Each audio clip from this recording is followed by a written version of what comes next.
Salam and salama. Welcome to Into All Truth and Live Light Well.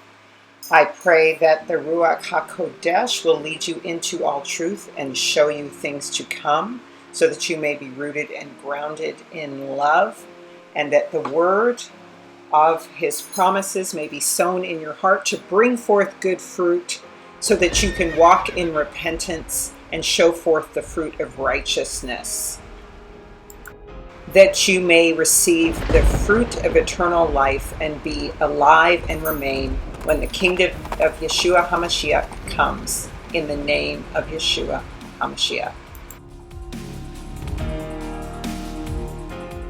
Look up, Yisrael, for your redemption draws near. We are a light to the world. 400 years is over. We're not Black Lives Matter, but a light unto the world, not Black Lives Matter. We are also known as the Reich, the diaspora, the two sticks that become one. The value of Reich is 200, and 2 times 200 is 400. The two sticks that become one. This X over is a mark, sign, and monument that we are Yisrael and the sign of the times. Who are the Moors? The story of the Moors, Yasharel, and them turning from black to white is a story of stolen identity and legal switch, but then illegal appropriation also.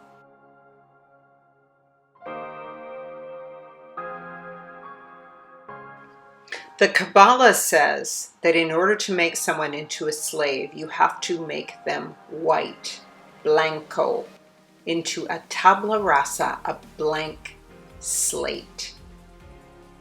Blank is what black means, because brown is really Negro. So Bianco means white, a blank slate, transformed into a thing or slave of your making. So this is the story of the shift of the identity of Israel from Shem to Japheth, and from Israel to Esau, and back to Israel again. Because Esau is the end of the world, and Jacob is the beginning of the one that follows. So once again, we reviewed some of the Italian and Spanish families, and we're going to connect some of the dots with the French aristocracy, go deeper into the British aristocracy, and others among the European families as we move forwards here. So you can get a little bit more background as to how Europe was settled by the Black Moors and exactly what the Black Moors and Jews were said to look like by Caucasian people in their books previous to about 1800. Now, keep in mind, this is by no means exhaustive. In other words, this doesn't go into everything in super detail, although I've tried to put a lot of information here for you guys. And again, once again, like, subscribe, and share. And watch this in pieces throughout the week if you like, in 25-minute increments, whatever you can handle in terms of food.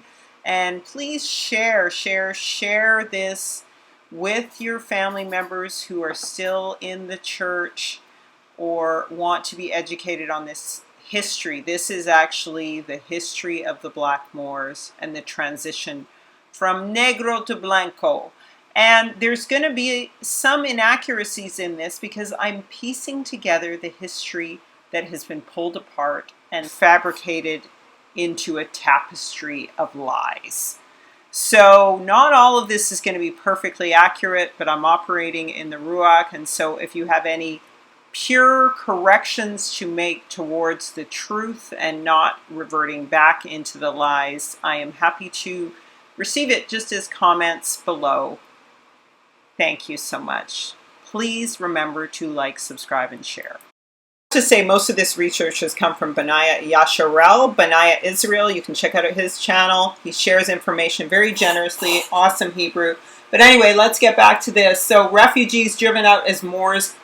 They're later called Kafirs. So Negroes, Moors, Kafirs. We're given all these different names. as we transition out of our identity.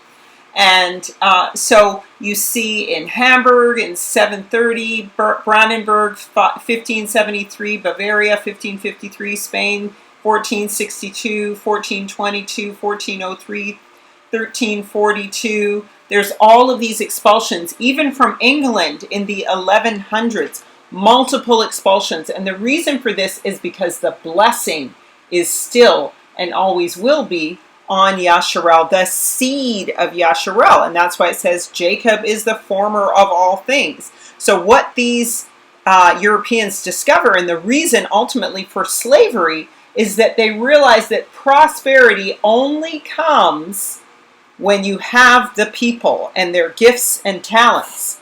And invention only comes through them. And so this is the reason for the erasure of memory and ultimate enslavement. The tabula rasa, the making white of the branches, the dry bones. And let's return to this scripture here to confirm this. Blacken means to black, make bleak, whiten, or to bleach out or make white or pale. Figurative meaning to stain one's reputation, to bleach it out. And when we look at Joel 1:7, the scripture says, Yahuwah, he hath laid my vine waste and barked my fig tree. He hath made it clean bare and cast it away. The branches thereof are made white. The word used to describe the color black in historical and classical Europe was the word mor too. Also milas, used in Europe for the Greeks, or moros. Its cognates are found in every European language. Even variant spellings are used. And you even have more or mohair or Meyer. Remember the pimp in the mohair suit? All of these things apply to the blacks. And the term black began to be associated with the Black Death and the purging of the Moors. But also, to turn white, to blacken, also means to purify and to cleanse and to die to self. And this is what Yahuwah called the blacks, the Moors, Yasharel to do. Just as Yeshua HaMashiach had done, they had to go down into their graves and completely die to self to be resurrected in life. So, you can use the black term ultimately, but that is historically what the evolution of the term means in terms of the diaspora of Yasharel.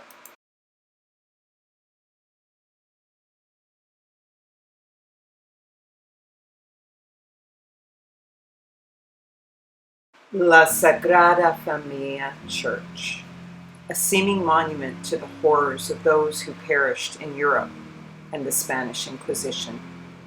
Empires built on the dry bones of the Moors, as prophesied in Ezekiel. The church pictures a king crowned in thorny bones, or death, as he cries out at the carnage beneath him. The Sagrada Family Church translates to the Sacred Family Church, a monument to the Spanish Inquisition. It is said they wanted 18 spires originally, but from its front appearance, there are only 5 spires. 5 is the number and month in which both temples in Israel were destroyed, and it's the month that the papal bull of 1492 was issued and the true Inquisition began. In Tish B'Av, 5, the fisted hand, a punch thrown down for the destruction of the temples of the body of Israel. Spanish Moor Gaudi's architecture well documents the Holocaust of the Black Jews of Europe and Spain. And so as Gaudi looks like a mixed-race Hebrew, it's no surprise. When Yeshua called the Pharisees the children of the father of lies, they said that they had never been enslaved. And this may very well be true of the people who established this kingdom in Spain. And what did Yeshua say of them? Their throat is an open sepulchre, with their tongues they have used deceit. The poison of asps is under their lips, whose mouth is full of cursing and bitterness. Their feet are swift to shed blood. Destruction and misery are in their ways, and the way of peace they have not known. There is no fear of Yah before their eyes. This is the aristocracy of Spain. Known for its Gothic and Neo-Moorish architectural styles, Gaudi's art disguises the corpses and bodies of the buried Hebrews under the catacombs of all of Europe in its very architecture. In particular, when we look at this Bastilla, we see the scaly rooftop betrays the truth that the bones and bodies of the Moors have been swallowed by a great fish. The skull-like eyes or masks from a masquerade speak to all that is hidden behind the charade and the secret kingdoms and empires of Europe. While the scales of Dagon or the dragon still consume the bones and life of Yasharel. A contrast to a former empire that once named a city Seville. It's as though Gaudi's architecture prophesies a twisted empire, where it appears there is no plumb line and nothing is flush or true. It's a world where death and the thorny spine of the dragon, the pointed head of a horned devil, rules and reigns. A procession of sad-faced kings mock or cry out in horror, wearing dunce caps in the warped realm of Edom, who is the end of the world. The Sacred Family Church, perhaps the pinnacle of this expression of history, shrieks like an open grave swallowing bones. Gaudi seems to have expressed the true hidden history of Yasharel, even to the extent that the very eye of God, the great crowd of witnesses, and the thousands of eyes in Ezekiel's wheels remind us that the eyes of the Creator are upon us, and all of his angels are a witness. Here is our brief introduction to slavery, which first started in Spain and, of course, Europe, and then went to Africa, and then went to the New World. According to this, before stealing Indian slaves in Cuba, before the discovery of America, the Negroes already were cutting sugarcane in Andalusia and in Seville. There was a municipal council of native Negroes with fraternal orders, kings, and overseers. Okay, so this is the black nobility. The Negro came first to the Indies from Spain, not from Africa, and the Euclides de Acunha of Brazil. The mulatto was not made in America. He came to us already made from the mother country, which would be Spain. The African Negro slave was more abundant during the 15th and 16th centuries for the peninsula, that is, for Spain and Portugal, than for America. In one city like Evora, Portugal, the Negroes undeniably exceeded the whites. They exceeded the whites in numbers. Several thousands of Wolof, Mandingo, Guinea, and Congo slaves entered Lisbon and Seville each year and were sold for the cities and fields of the south of Iberia, without the bestial prejudices which afterwards were current in American societies of agrarian slaveholding economy. The Negroes and mulattoes were frequently emancipated, and both rose to prominence by virtue of knowledge, art, valor, or love. So this was not the chattel slavery of America. This was just being a servant in those regions, which were already conquered first, as we've already gone into, by all the black Africans, the true Israelite Moors from East Africa. So when we're looking at the transatlantic slave trade, we have to be very clear to understand that the slave trade from Africa did not begin until 1505, and that was 10 years after 1492 and all of these major expulsions of the Jews from Europe. And one of the things that Ferdinand and Isabel made absolutely sure of was that the New World slaves would have to be born of Spain first. There's a very detailed process that they went through. They expelled the Jews and sent them to other islands to build and populate their newfound colonies. They murdered the men, which is why all the skulls and bones are all over Europe. And they murdered the women too, or they, tortured them, burned them with fire. There were points throughout history where there were so many dead bodies laying in the streets that they couldn't even bury them all.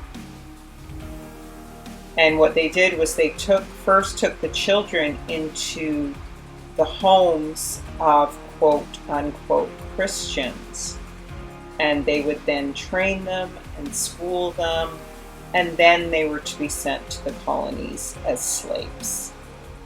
And that's how America was built. So let's get into a bit of this expulsion here so that we can understand exactly how this happened. So the transatlantic slave trade is directly connected to the Inquisitions, what they call the Spanish Inquisition, but really all the expulsions of the Jews, also known as the Moors, the Hebrews, from Europe, or the Negroes. And what they did was they called the people of African descent, of Israelite descent, Negroes. The term is a Spanish and Italian term, Negro. So this is how we went from Negro to Bianco. And so early in the transatlantic slave trade, a letter from Spanish monarchs Ferdinand and Isabel to Nicholas Ovando, allowing black slaves of African descent to be imported to Hispaniola, so present-day Dominican Republic in Haiti, 16th of September 1501, courtesy of the Archivo General de Indias, Sevilla, Spain. The monarchs reasoned that the recent converts, heretics, and people of other religions would harm the American Indians' conversion to Catholicism. However, they permitted slaves of sub-Saharan African descent provided they were born in Spain. So what were all these black people doing in Spain already from before? This is the first known example of Europeans transporting black slaves across the Atlantic to work in the New World. Moranos, those who practiced Torah in secret in Spain, were taken to Cape Verde as captives. And this is in the digital library at the College of Charleston, where you can find this actual letter. According to this book, The Portuguese Exploration of the West, by the year 1470, the Portuguese had found the equatorial island of São Tomé and the Guinea Gulf off the African coast. The climate proved to be extremely unwholesome for Europeans' settlement and was slow. The official chronicler of King John II, Garcia de Rezanad, reports on one of the methods to populate the island that also throws some light on the tragic form of Jewish participation in the Portuguese transatlantic empire. The king had allowed Jewish refugees from Spain, from where they had been expelled in 1492, to remain in Portugal only in return for a payment of enormous ransom. In 1493, those who could not pay their way had their children taken from them baptized by force, and then deported to Saint Thomé in order to be raised as Christians and to help populate the island that the king had just leased to Abraham de Caminha. In other words, these children were sent there as slaves to be abused, forced into Christianity, and to be beaten and abused as servants and slaves. Nothing is known of their further fate, although later chronicles attribute the thriving sugar production on the island to the talents of these deported children and their offspring. Another account says many Jews also are scattered over this region, some natives boasting themselves to be of Abraham's seed, inhabiting both sides of the river Niger. Others are African strangers who fled thither. Stranger is a word for like an African Gentile in scripture. And or else such as came out of Europe, from whence they were banished. So this book says that they were banished from Europe, and so now they were dwelling near the river Niger. And they were also called, down here, the third red line, Kafirs or libertines. So you know the South Africans call black people Kafir. Kafir. This says the idolaters are numerous in Negro land and lower and upper Ethiopia towards the great ocean.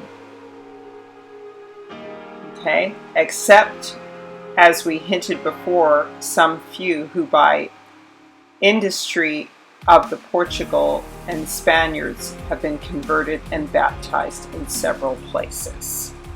So this is basically East Africa. This is the land of Abraham east of the Nile. Just so you know, the papal bull fell on the 9th of Ab in 1492 at the exact same time on which the first and second temple of Israel were destroyed. Yes, once again, the exact same date that the first and second temple of Israel were destroyed was the same date that the papal bull of 1492 was issued and executed. By a strange coincidence, on the 2nd of August, 1492, fell upon the 9th of Ab, 52:52 a.m. This, the anniversary of the destruction of the first and second temples, of so many troubles to the house of Israel, bad never recurred before such a sad reality as on this present occasion. The number of Jews who thus quitted Spain has never been ascertained. Mariana put it as high as 800,000, whilst other historians estimate it as low as 160,000. So that taking a middle course, we may probably assume it to have been a little short of 400,000. The fate of the exiles varied in different lands where they sought refuge.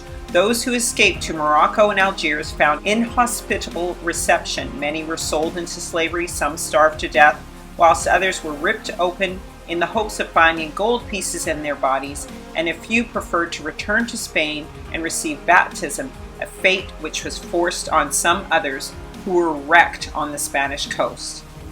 In Turkey, they were well received, and Sultan Bajit is said to have remarked, "A polite king indeed must be this Don Fernando, who impoverishes his kingdom to enrich our own." In Italy, though Genoa would allow them to remain for 3 days, they found in most states permission to abide, and in some, as in Naples, they received a hearty welcome.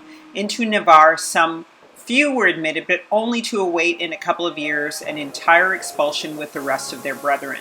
The major part immigrated to Portugal, the aged and noble rabbi and great Talmudist Isaac Abayob of Toledo having obtained, despite much opposition, the permission of King John II to their entering the country, though only in consideration of each immigrant paying a capitation tax, and on the understanding that within 8 months they should leave the country, for which purpose proper ships should be provided by the government at moderate rates of passage money. Indeed, it appears that the Portuguese Jews themselves were alarmed at this enormous immigration of their brethren, Their own position was at this period by no means assured, and so sudden an increase of their number, composed of persons mostly in distressed circumstances, was naturally calculated to create the most anxious misgivings. From the 11th to 14th centuries, the history of the Jews is a succession of massacres. As the octopus holds its victim in his death struggle, so the priest held the lives and liberty of people and their property in his clerical fangs. When the mythological ruler belliched forth his decrees and hurled his anathemas, all was silent as the grave. Science had nipped in the butt. No writings in conflict or antagonism to the church were allowed. All books before publication had to undergo inspection by the church, and if found obnoxious in the slightest degree were destroyed. All attempts by the people to acquire general knowledge was stamped on unless conducted under supervision of the church. It was under this state of things that the humane, benevolent spirit of Christianity dawned upon the followers of Abraham and Moses by burning, roasting, torturing, maiming, finally putting to death more than one half of the Hebrew race. So they destroyed all their knowledge in books and put to death and force converted more than half of the Hebrew Only few race. And far between were the Christian monarchs who rose above the barbarities of the church. From the 11th to 14th century, says another historian, the history of the Jews is a succession of massacres. Philip Augustus confiscated their property and banished them from France. Once again, Philip Augustus confiscated their property and banished them from France. Louis, a very pious prince, says an historian, confiscated a third of the property of the Jews for the benefit of his own soul, and at the same time issued an edict for the destruction of their sacred books by fire. In this fire, 4 cartloads of the Talmud, the true Talmud, not the one that's out today by the other people, were consumed. A large share of this confiscated property was given over to the priests to intercede with Christ for the salvation of the monarch's soul. At the reign of Philip the Fair, 1306 AC, the Jews, having returned to France, because the whole culture died, were again expelled from the country with the usual accompaniment of cruelty, says another author. The financial condition of the country became embarrassed and the Jews were permitted to return. Now they begin to see the connection between the Jews and their gifts and talents, and their connection as the seed to the wealth of the people and the nation. It's like in America, how the greatest inventions and all the athletes and the music and all the culture and the sayings all come from the Hebrews. In 1321, a religious epidemic having seized the faithful, an uprising took place when the poor, unfortunate Jews were, without regard to age or sex, indiscriminately slaughtered. In their flight and frenzy, the Jews at Verdun threw their children into the streets to appease the infuriated Christian mob. Threw their children into the streets to appease the infuriated Christian mob. In the love of Christ and his maiden mother, said Queen Isabella of Spain, I have caused great misery, depopulated towns, districts, and provinces and kingdoms. This is what she said at the time. 31,912 burned alive, 17,659 imprisoned and tortured, and 291,450 penitents whose torture was little better than death, a total of 341,051 heretics were tortured. Queen Mary of Edinburgh, Scotland, also in Edinburgh in 1696 gave heretics 3 months to choose between exile and baptism, and 100,000 Samaritans preferred the chance of war and were slaughtered. A remarkable fact connected with this expulsion was the firm attitude of the rabbis, who everywhere counseled steadfastness and resignation. People bowed down by suffering passively, submitted to their doom, and thus, though some few Jews among them, Abraham Sr. and his son, preferred conversion to banishment, the total number who rather submitted to baptism than exile was quite insignificant. The fires and terrors of the Inquisition had already sufficiently proved that conversion afforded but slight guarantee for safety, and that new Christians were but little more free from persecution than those who had not abandoned the faith of their fathers. Thus was Spain deprived of her large Jewish population. The synagogues were purified and used as Christian churches.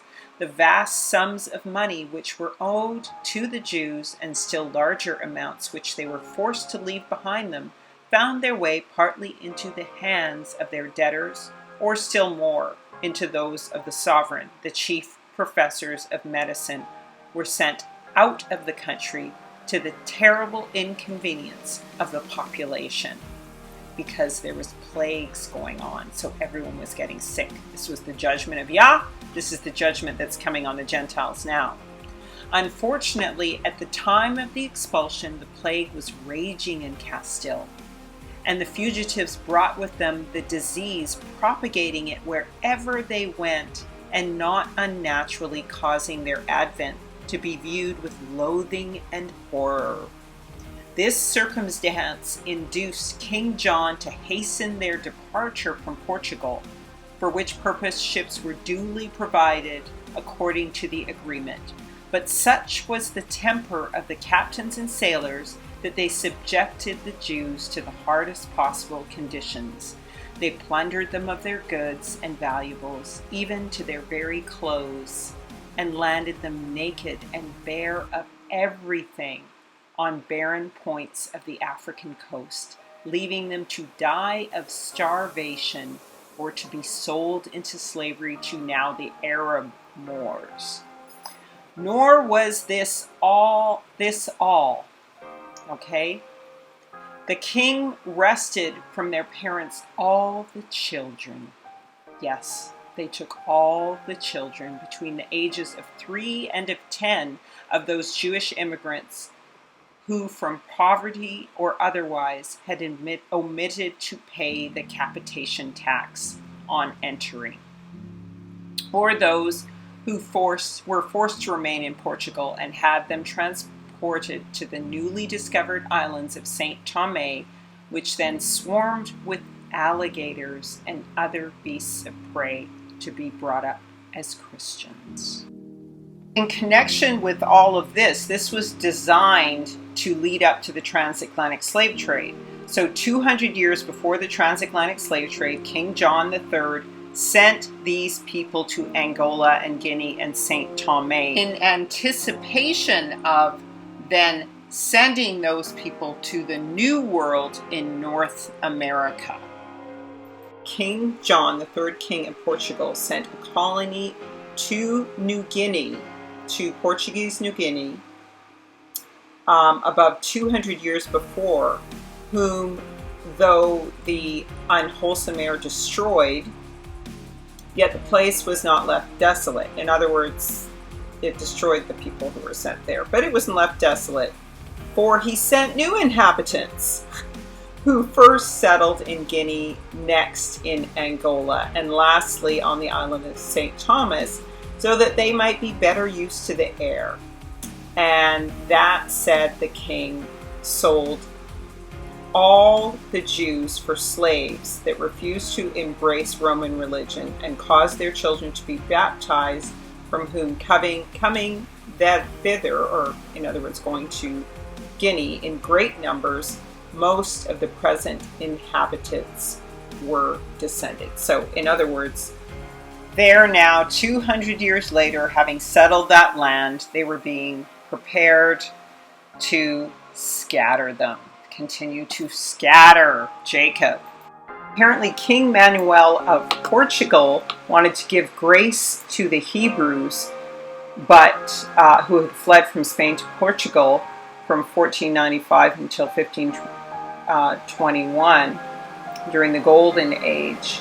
But he was bought with Maria of Aragon from one of the Spanish, I believe, kingdoms, and he sold countless Moorish children into slavery in Guinea and Angola.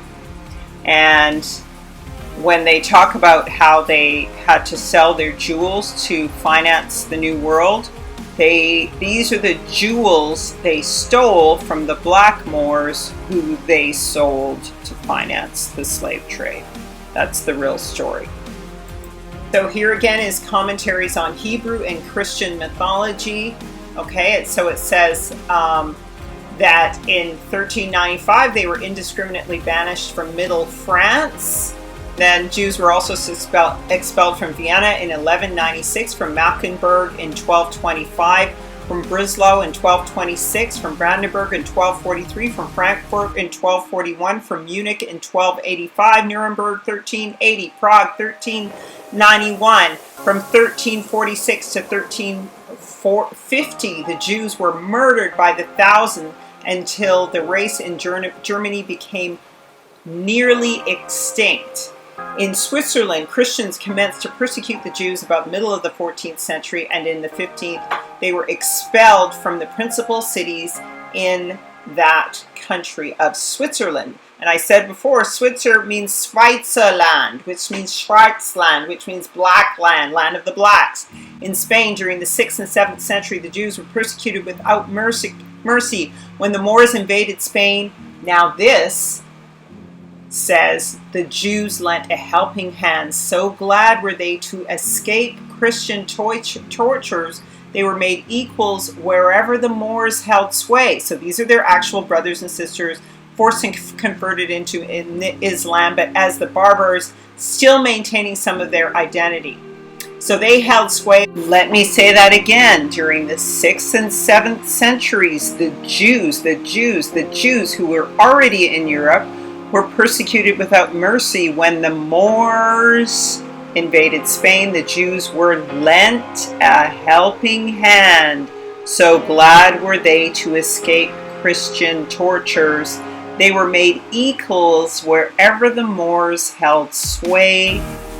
However, in the Christian provinces, the persecutions were carried on in that refined manner known only to the followers of the cross: extreme violence. In 1391 through 92, in 5 provinces held by the followers of Christ, untold numbers of Jews were murdered and their property was confiscated to the church. Escape, says one historian, was possible only through flight to Africa, or by accepting baptism at the point of the sword. The number of converts made at that time has been estimated to be 200,000. Such a vast number of Jews so quickly converted and thereby brought under the mild influence of Christianity must have been as gratifying to the followers of Christ as assuring to the adherents of Moses. To say the least of this, the process is much more expeditious, if not more soothing and lasting, than the tedious mode of reasoning. So threaten and kill them and persecute them instead of reasoning with them to accept HaMashiach. Besides, it is in strict accordance with the teachings of the rules of the mythologian. In speaking of this affair, one writer says the fate of the Jews of Spain during the 15th century beggars description. He further says, persecutions, violent conversions, massacre, and torture of the Inquisition. We read of nothing else. At length, the hour of final horror came when in 1492 an edict was issued from those pious rulers, Ferdinand and Isabella, by which the Jews were given 4 months within which to leave the country empty-handed, to accept baptism, or suffer death. Being claimed by the priests that the teachings of Christ forbade the spilling of human blood to avoid the breach of their master's precepts, these pious men ordered their victims instead to be burned to death. This the Jews well knew to be the fate of those who failed to leave their homes and country or become Christians. The numbers who are said to have chosen to abandon the country in which they and their ancestors had resided for 7 centuries have been variously estimated at from 3 to 800,000. So that's just under a million. Every person in Spain was forbidden to shelter or feed them in their transit. And almost every Christian, and I say Christian country, shut its doors against them. Much Negro strain came into Greece and Turkey through Arabia, whose people for many centuries had been much more mulatto than white. The same is true of Egypt and other parts of North Africa, where once under Turkish rule, Sir Richard Burton of Lawrence of Arabia and others tell of the absence of color prejudice among Arabs and leaders who were coal black.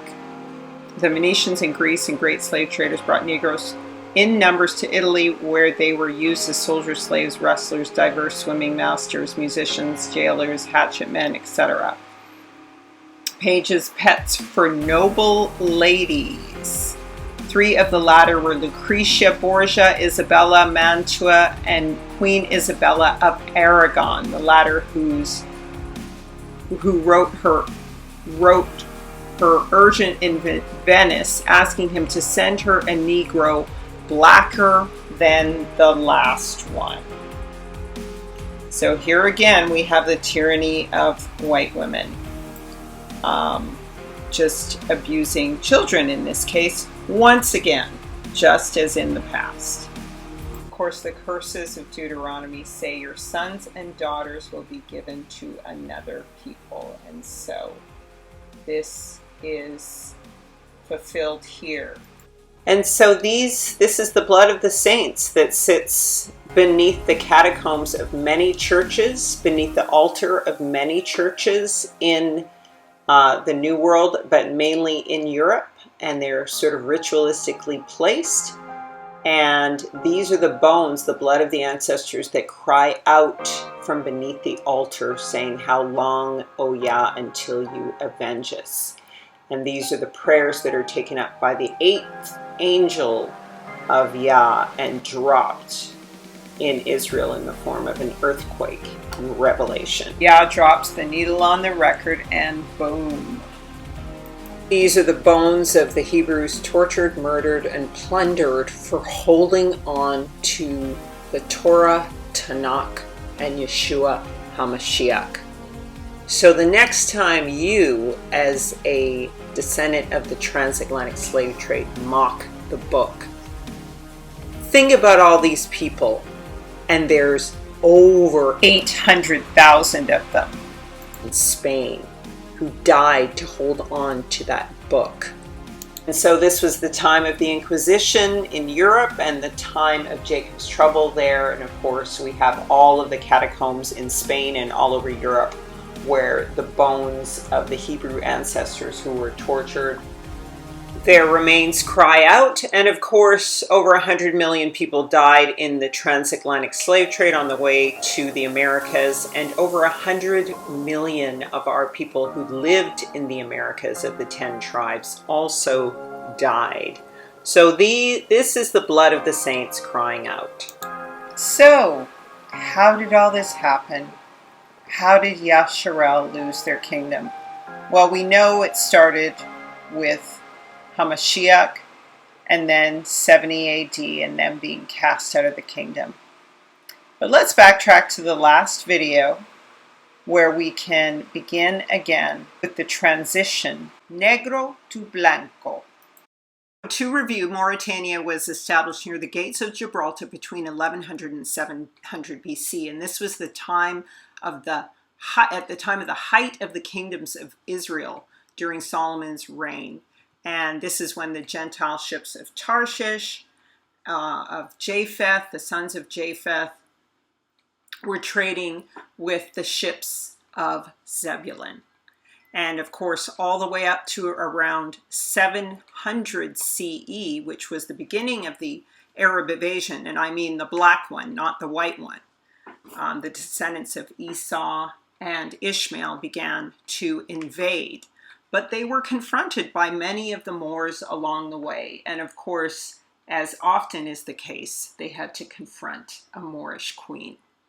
Family, I already explained to you in the last video, and I encourage you to go back to it. And once again, this is for Gentiles and Yasharel.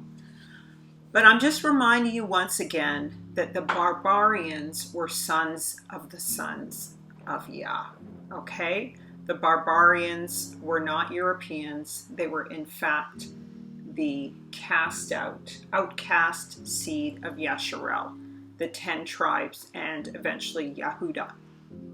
And so I'm just going to go into some of the story of the transition from Yasharel becoming the Black Moors of Europe who invaded Spain to becoming Arabs who invaded Spain. As I've said before, they were force converted.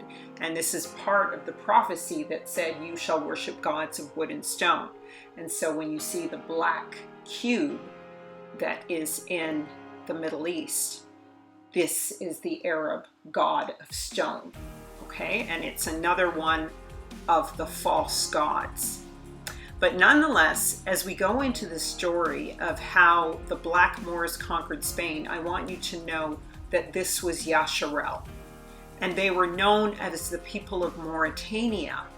And then the identity called Moor was then taken over by the Black Arabs and next by the White Arabs, the Turks, who were both a combination of the Ottoman Empire, and Ottoman comes from the word Tayman. Tayman was one of the sons of Edom, and they dwelt in the land of Uz, or Oz, so Oz, Tayman, that's how you get Ottoman, and they mixed in with Japheth, the Turks, so that's how you get Ottoman Turks. As I said before, the Edomites and the Ishmaelites and the Hagarians, all of these sons of Abraham, illegitimate sons of the descendants of Abraham, went up north into the land of the Khazarians and conquered and enslaved them as Slavic people. And they did so as the Arabs. But as I said before in the previous videos, the Janissaries of these people took on perfectly the identity of the Arabs and became the Turkic Arabs. But while this was still going on, this was when the Moors, who were known as Yasharel, the Barbars, the sons of the son of Yah, had begun to make incursions into Spain, and many of them on the behalf of the Caliphate after being force converted, okay? But they were still making these incursions into Spain. But on their way, on the journey that the Arabs were taking towards the land of the Barbars, of the sons of the son of Yah, they had to conquer various areas. And they had conquered Hannibal's land. And now they approached the land of Queen Kahina.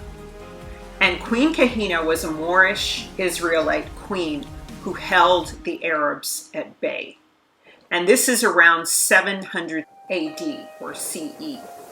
So this is still at a time when the descendants of Edom and Ishmael and the white Arabs, the Turkic Ottoman Arabs, were not yet fully into North Africa.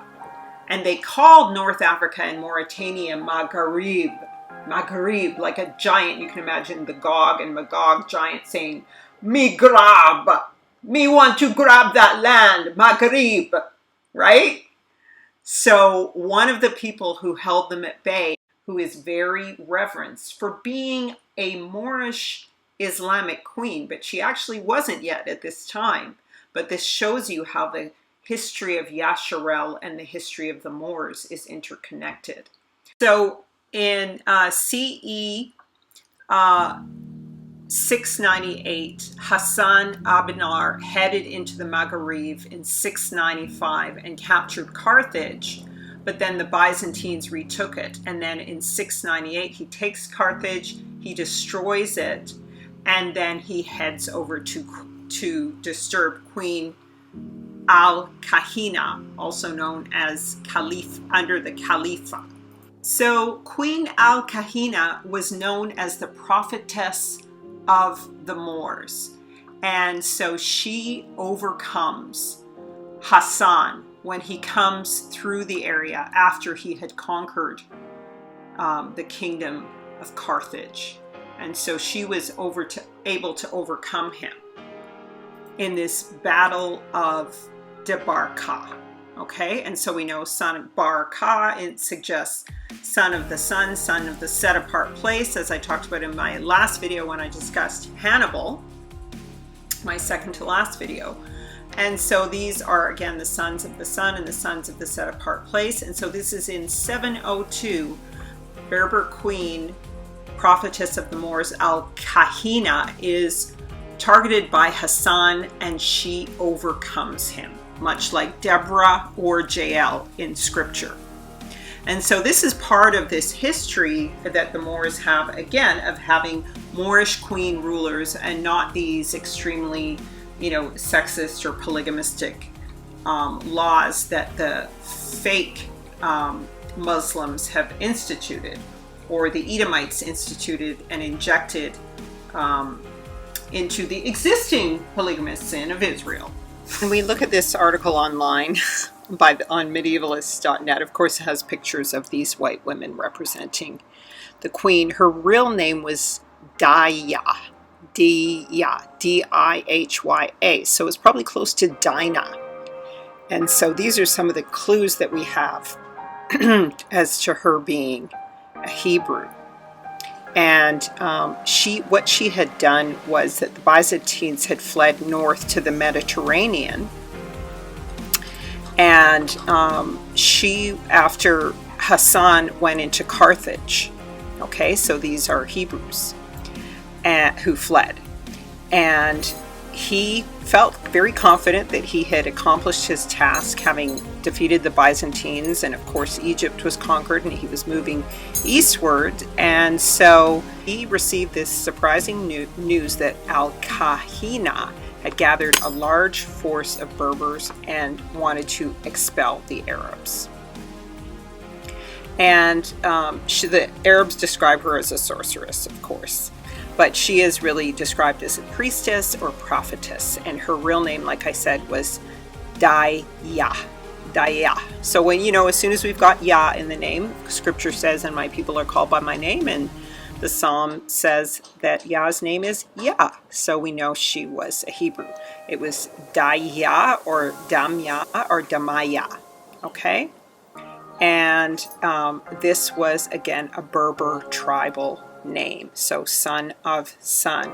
And she was the daughter of Tetit or Matthew, son of Theophanes. And they suggest that maybe she was mixed blood, but I doubt it. I don't know. I don't think so. And she had two sons, apparently. But apparently she practiced what they would call divination. She probably was a prophetess, a seer.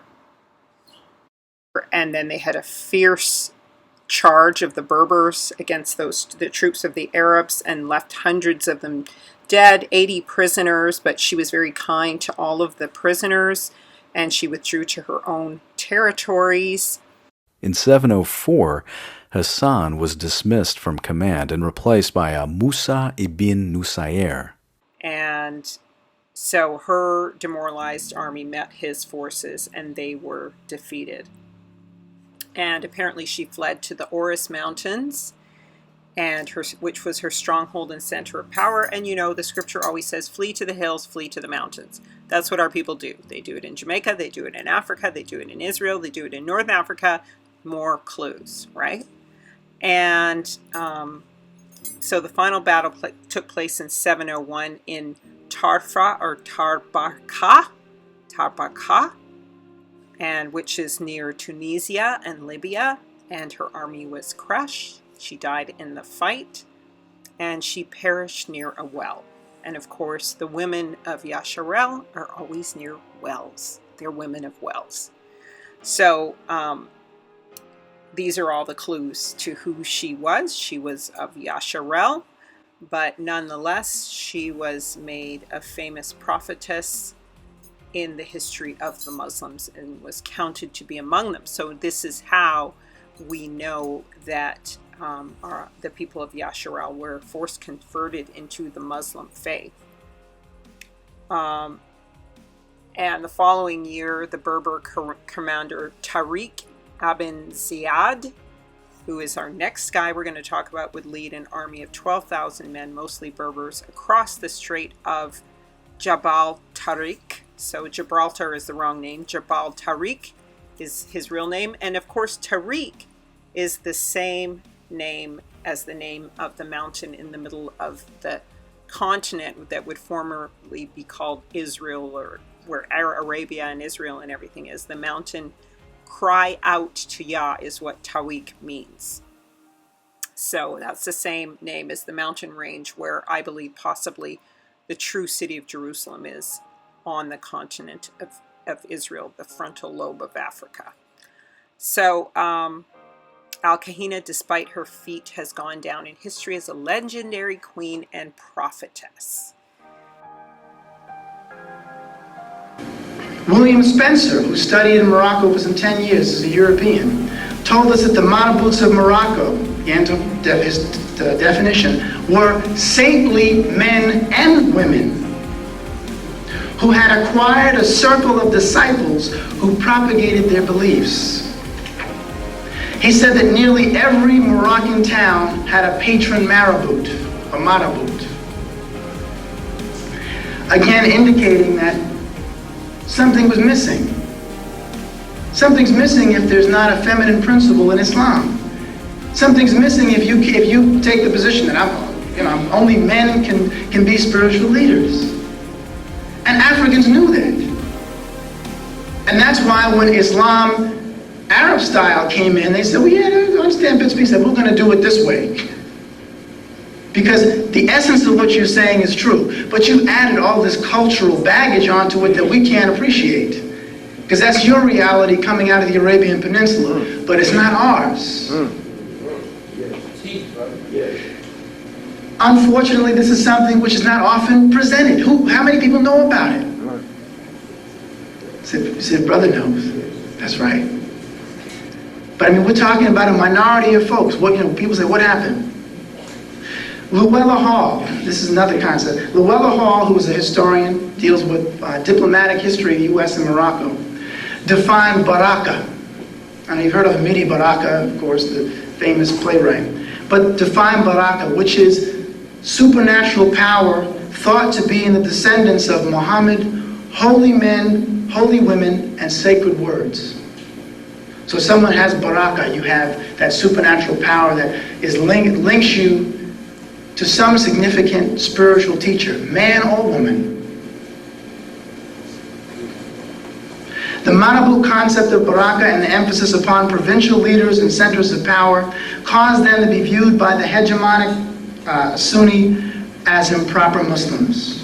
The Marabouts are often considered a nuisance by the Islamic orthodoxy in Morocco and other places, and the governing officials who adhere to Sunni Islam. Mooresh Science Temple Islam essentially represents the same concept. In Mooresh Science Temple, women can be the spiritual leaders. There are grand governesses who are in charge of states. The sister who was from my state, from New York State, Sister Eloise Jefferson Neal, peace be upon her. She passed away a couple of months ago, but she was a spiritual leader for the state of New York. I'm not in agreement with Islam. However, from looking at people like Malcolm X, you can see that there is a history of Yasharel connected to it. It is the religion that was one of the three Kabbalistic religions that was created from the Hagarians, Isarians, and Ishmaelites. However, and somebody correct me if I'm wrong, but my understanding is that the Arabs are to go to their relatives, yahshua, if they are ever running into problems. And that's in the Quran. And as I've said, they have prophesied that the sun will rise out of the east again. And of course, they're very persecuted now, the black Arabs, in Israel, the continent, Arabia, and East Africa and North Africa. They are very much hidden in a lot of places. So you can't even take pictures of them, the true black Arabs. So there is this historical connection is what I'm trying to point out here. And my thought is that even those who are in this belief system will find their way back to the core of Yahshua.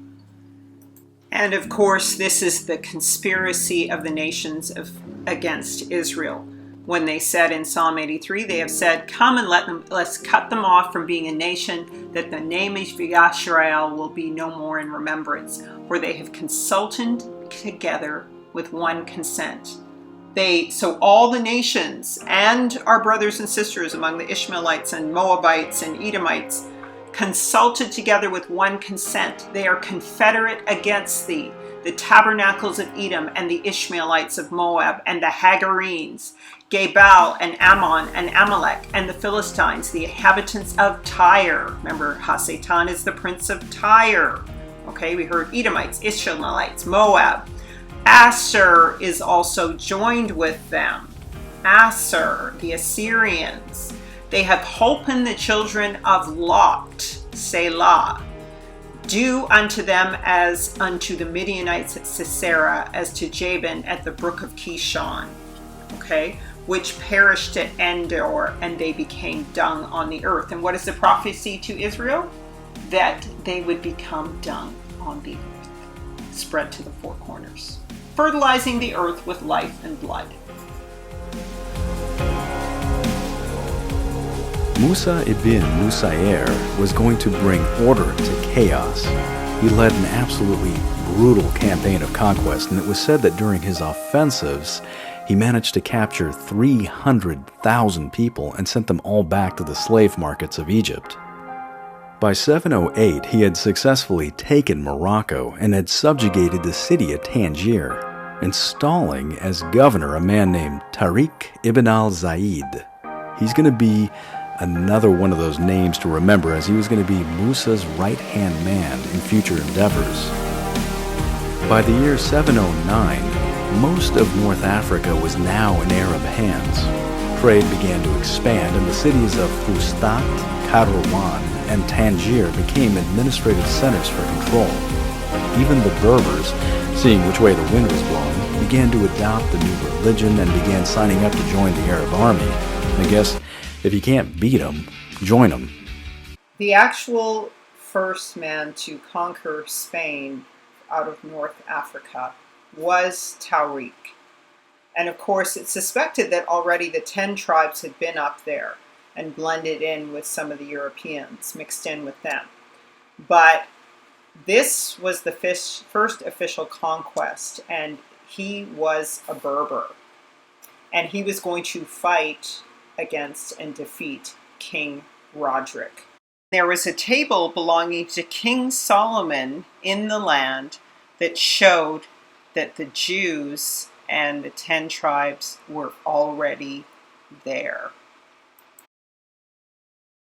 A rash and headstrong young king named Roderick resolved to penetrate the tower's secret, and against the advice of all of his counselors, he had the 27 padlocks opened. He then entered the chamber within, and upon its walls were painted Arab horsemen, scimitars at their belts, spears brandished in their right hands. In the middle of the room stood a table made of gold and silver set with precious stones. Upon it carved the words, "This is the table of King Solomon, son of David, upon whom be peace." There was an urn on the table which was found to contain a scroll of parchment. When this was unrolled, the following words were revealed. Whenever this chamber is violated and the spell contained in this urn is broken, the people painted on these walls will invade Spain, overthrow its kings, and subdue the entire land. End quote. Same thing. Jabal al-Tarek is of course where we get the derivation of the mountain's modern name, which is Gibraltar. With his 7,000 men, he crossed into southern Spain and landed near the port city of Algeciras. Now, as I've mentioned, this was initially to be considered a large raid, and Tarek kept his men near the coast and by the port in case they needed to be evacuated. His presence. It was now that Musa and Tariq looked across a relatively narrow expanse of water, a body that would one day be named the Strait of Gibraltar. The shores of Iberia lay beyond, tempting, inviting, and rich. It was here that an old kingdom was ready to fall. Spain was ripe for the taking. Out of the western Sudan would come a great general, Tariq bin Zad, Jabral Tariq. He would discover a weakness in Spain, fighting the Goths and the Visigoths, and the Vandals fighting among themselves. The dissident element in Spain would do something white people rarely ever do. They would sneak across into Africa and tell the Africans how weak the whites are, and say they are so weak, if you want to conquer them, it's an easy thing to do. Jabral would send a testing army, about 10,000, just to test their lines. You find it is easy. Then later, he would send 60,000. He'd take Spain.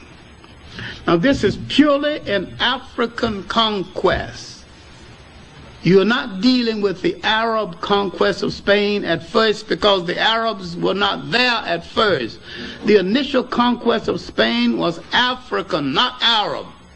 That army came from the Senegamia, now Senegal, and parts of what is now Mauritania. And when they moved over and conquered Spain, Madame Bourguiba has written a book on it that bears the name Tariq bin Zad. The Rock of Gibraltar is named after him. It's the hill or the mountain of Tariq.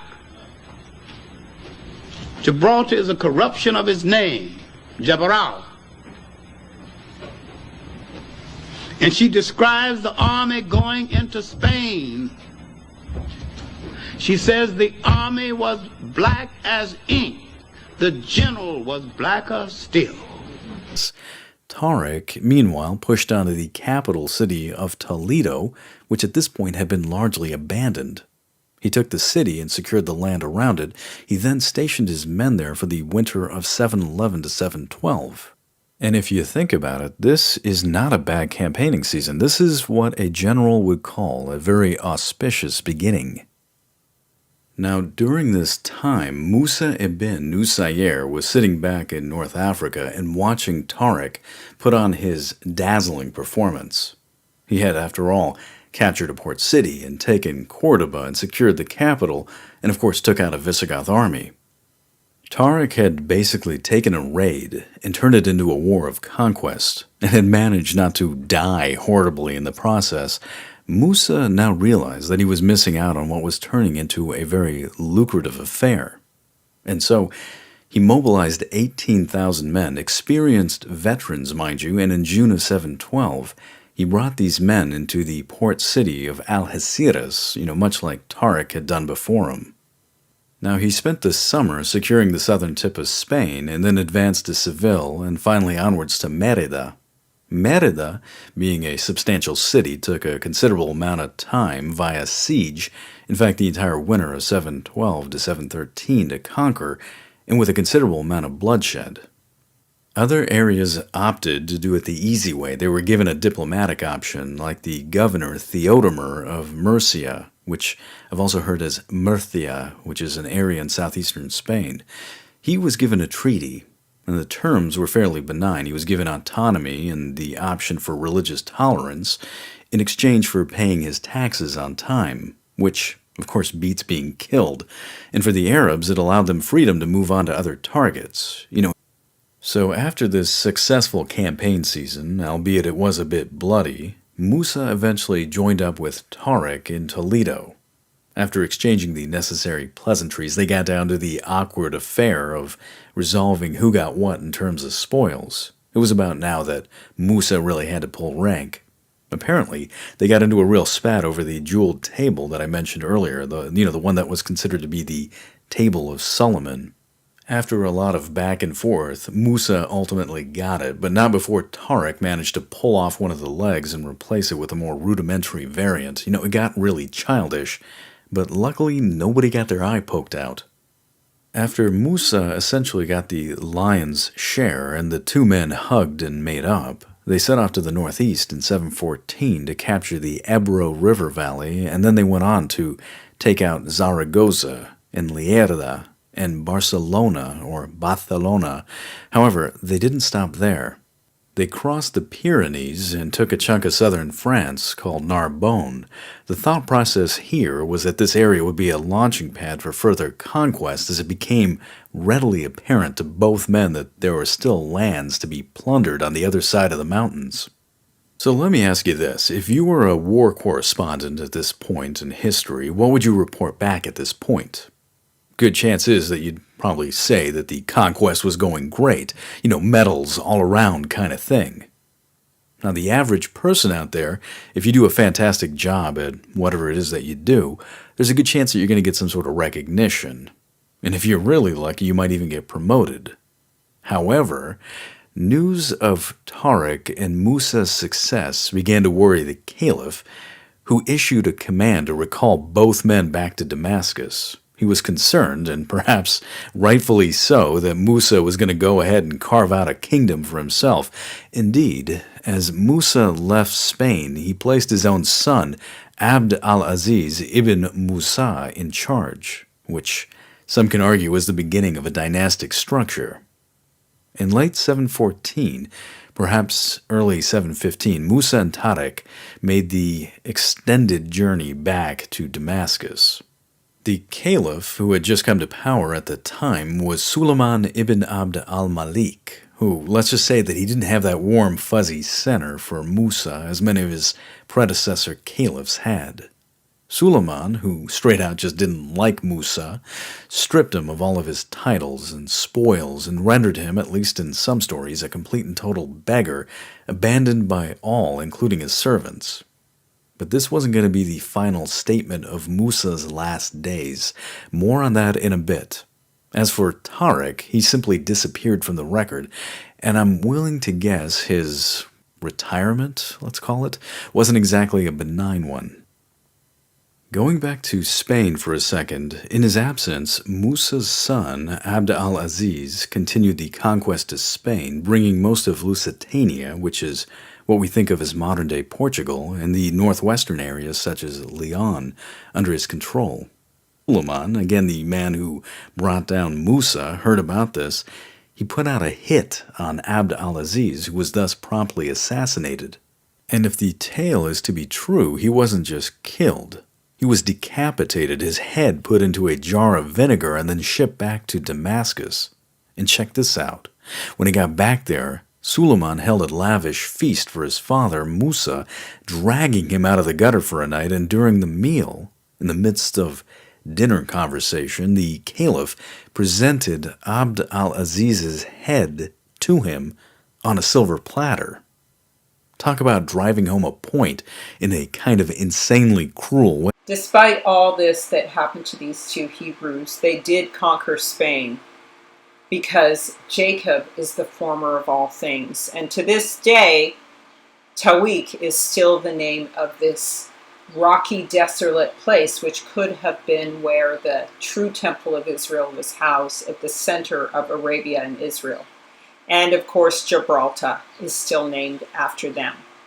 Once again, Yasharel, Israel, Jacob is the former of all things. And so once again, as Musa's father was a Hebrew who was converted and dwelt in the Caliph's temple, that's how he was converted to Islam. And this is how all the Berbers were converted to Islam. So careful now when you hear these men being called Arabs and Africans because they were yahshua in force converted to Islam. It was prophesied that they would worship gods of wood and stone, and so this is how they came to worship this god of stone. Africans and Arabs created a rich, cultured, and powerful empire. So powerful, it endures for 500 years. The achievement of the Arabs at this time is they have driven the Europeans out of the Mediterranean. The European now must go back into Europe. They have no empires, no great connections outside of Europe. And because of this, they ultimately would go into a period called the Dark Ages. Militarily, the Africans took over Spain, and militarily, the Africans held Spain until 1240, while the Arabs did come in. But the military hold on Spain was African. Now let's look at the Africans and the Arabs, that combination called Moors in Spain. What did they do? For a while in history, there was only two great universities. The University of St. Coré at Timbuktu and the University of Salamanca in Spain. And the African was solely in charge of the one at St. Coré and part in charge of the one at Salamanca. They built public schools. They built public baths. They gave Spain the greatest civilization it has known before or since. They built a great university, Salamanca. They translated the great works of the masters of Europe, including a lot of work they had stolen from Africa. Europe had forgotten its own masters. The Africans translated. But their performance and the partnership between the Africans and the Arabs and the Berbers in Spain was a long and beneficial partnership and a fine moment in their history and in world history. The African and the Arab and Islam had united and held Europe at bay for almost 1,000 years. It's showtime! Hurry, hurry, step right up! Introducing the star of our show! His name is Moors.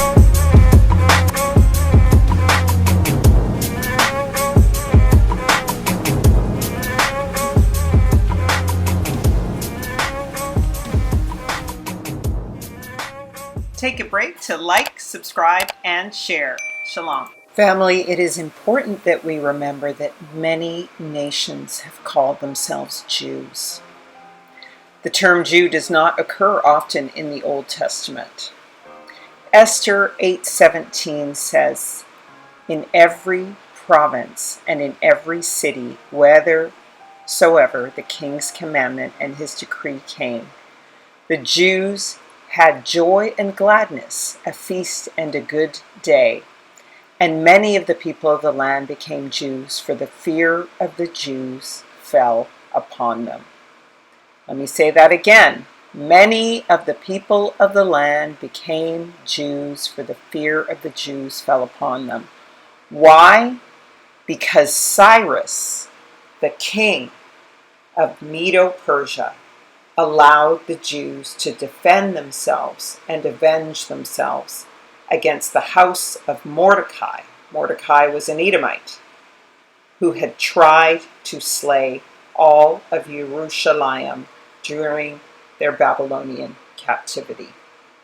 So not all of those who say they are Jews, just like Hamashiach said, "I know you who say you are Jews but do lie, and are of the synagogue of Ha-Satan."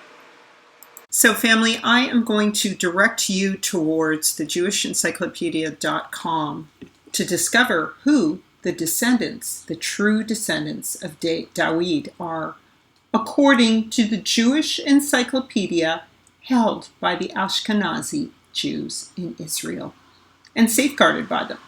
So let's get into it. The Yaya people. Let's start with Yaya ibn Yaish. But first, we'll just say that the Portuguese family of the Middle Ages, members of which were prominent in Spain, Portugal, Italy, and Turkey. Certain individuals of the family bore the additional cognomen Negro, with reference to the Moors from whom several of their estates had been obtained. So, Negro is associated with Moor, and both of them are associated with the descendants of David, the Yaya people. Okay? And the more prominent members of the family are as follows. Yaya ben Yaish flourished in Lisbon in the 11th century, died about 1150. He was held in high esteem among the Jews, and King Alfonso honored him for his courage. After the conquest of Santarém, the king presented him with 2 country houses that belonged to the Moors, wherefore he assumed the name Negro. So sounds like someone's assuming a name, taking on an identity. So no longer in existence. Solomon ibn Yaya Zakin, okay? Son of Joseph ibn Yaya. He died before 1300. He endeavored to check the growing love of luxury among his co-religionists in order that they might not incur the hatred and envy of the Christians. Judah ibn Yaya Negro ben David. So, of course, that's Judah and son Negro, son of David. Okay? Connected to the Niger River. Born in Toledo in the middle of the 14th century, together with his brother Solomon, he emigrated to Portugal in the Year of Terror, so that was from Spain, and Judah was employed under Queen Philippa, consort of João, and he had a considerable influence with the king. He, when Vincent Ferrer asked permission to carry on a propaganda against the Jews in Portugal, the king, at the instigation of Judah, informed him, Ferrer, that his request would be granted on the condition that he place a hot crown upon his head. Judah was one of the most prominent poets of his time and wrote several elegies deploring the unhappy fate of his Spanish brethren. And so these are some of his poems. Here is the genealogy of Judah ben Yaish and Judah ibn Yaya. And you see the Yaya descendants from 1055 down to 1300 to 1333, 1385, 1430, all the way up through the 15 and 1600s, and ending around 1650. We can look at David Yaya ibn Solomon. He was a rabbi of the Lisbon community in 1476, and he was accused of inducing Moranos to relapse into Judaism. He was sentenced by King João II to be burned at the stake. He fled to Naples with his family but was captured, and he was compelled to sell his library in order to secure sufficient money to purchase his liberty. On his release to Corfu and later to Larta, where he died in extreme poverty. And he was the author of a Hebrew grammar entitled Leshon Lemudim, okay, which was published in Constantinople. Okay, so we see the persecution. There was Dinah. Dinah, of course, was the 13th child of and only daughter of Israel, Joseph. Dinah Yaya, wife of David Aben Yaya, ben Joseph. Disguised in masculine attire, she fled from Portugal together with her father-in-law and her husband, and during the flight she abstained from meat, subsisting on bread and water only. Arriving in Pisa, she sought refuge from the French troops on the top of a tower 20 meters high, and when she was discovered, she is said to have leaped to the ground without suffering injury and fled to Florence, where she gave birth to her son Joseph. Talk about a system.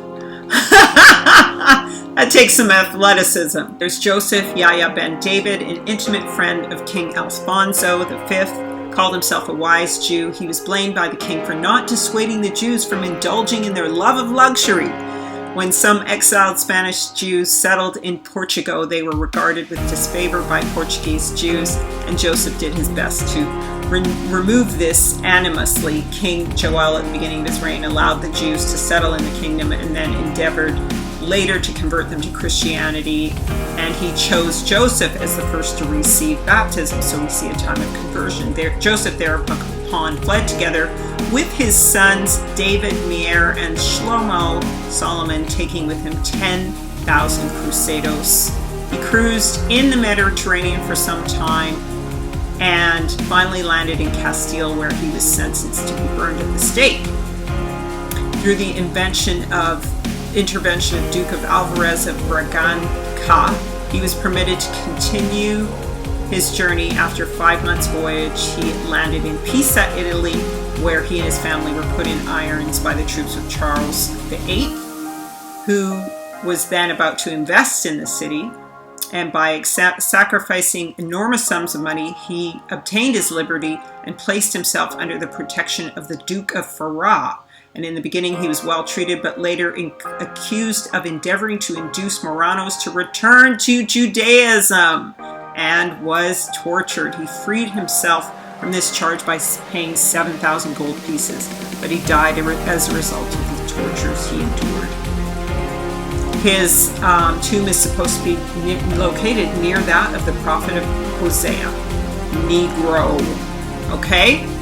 Born in Toledo, Judah Ibn Yaya Negro ben David, born in Toledo in the middle of the 14th century, together with his brother Solomon. He emigrated to Portugal in the Year of Terror in 1391. You see, there were multiple incursions of death by the Europeans against the Moors, and they kept sending for more, because every time they left, they would become impoverished, because they knew the blessing was on these Moors. They had the blessing of Yah on them. So Judah was employed for a long time in the service of Queen Philippa, the consort of Jiao, and he had also considerable influence with the king. When Vicente Ferrer asked for permission to carry on a propaganda against the Jews in Portugal, the king, at the instigation of Judah, informed Ferrer that his request would be granted on the condition that he place a red-hot crown on his head. Judah was one of the most prominent poets of his time, and he wrote several elegies deploring the unhappy fate of his brethren. So now we get into the Turkish rabbi, Talmudic decisions, Nisem. We see these words that are Babylonian words like al-Nisem. And this is after 1512, after the 1500s, after 1492, okay? So 1492 was the time that the persecution of Yasharel began. And so they were kicked out at that time out of Spain. So this, with this Turkish influence, Turkish rabbi, with words like Nasim, with Talmud, we're seeing the now Sultan Suleiman. I mean, I don't know exactly what that is about, but we're seeing these are, when we get later into these years, we can see that the identity is switching. Yeah, coming from Constantinople. So that's where the Edomites were, that's where the Italians were, so we know that these are Edomites infiltrating the identity as we get past the 1500s. See, Turkish Moses ben Yahya ben Gedaliah, Turkish physician for the latter half of the 16th century, He resided in Constantinople during the epidemic of the plague. Our forefathers were very careful to document our history, and so this beautiful book, A Tribute for the Negro, is an excellent ancient document of these times. This one was, printing was circulated in 1775.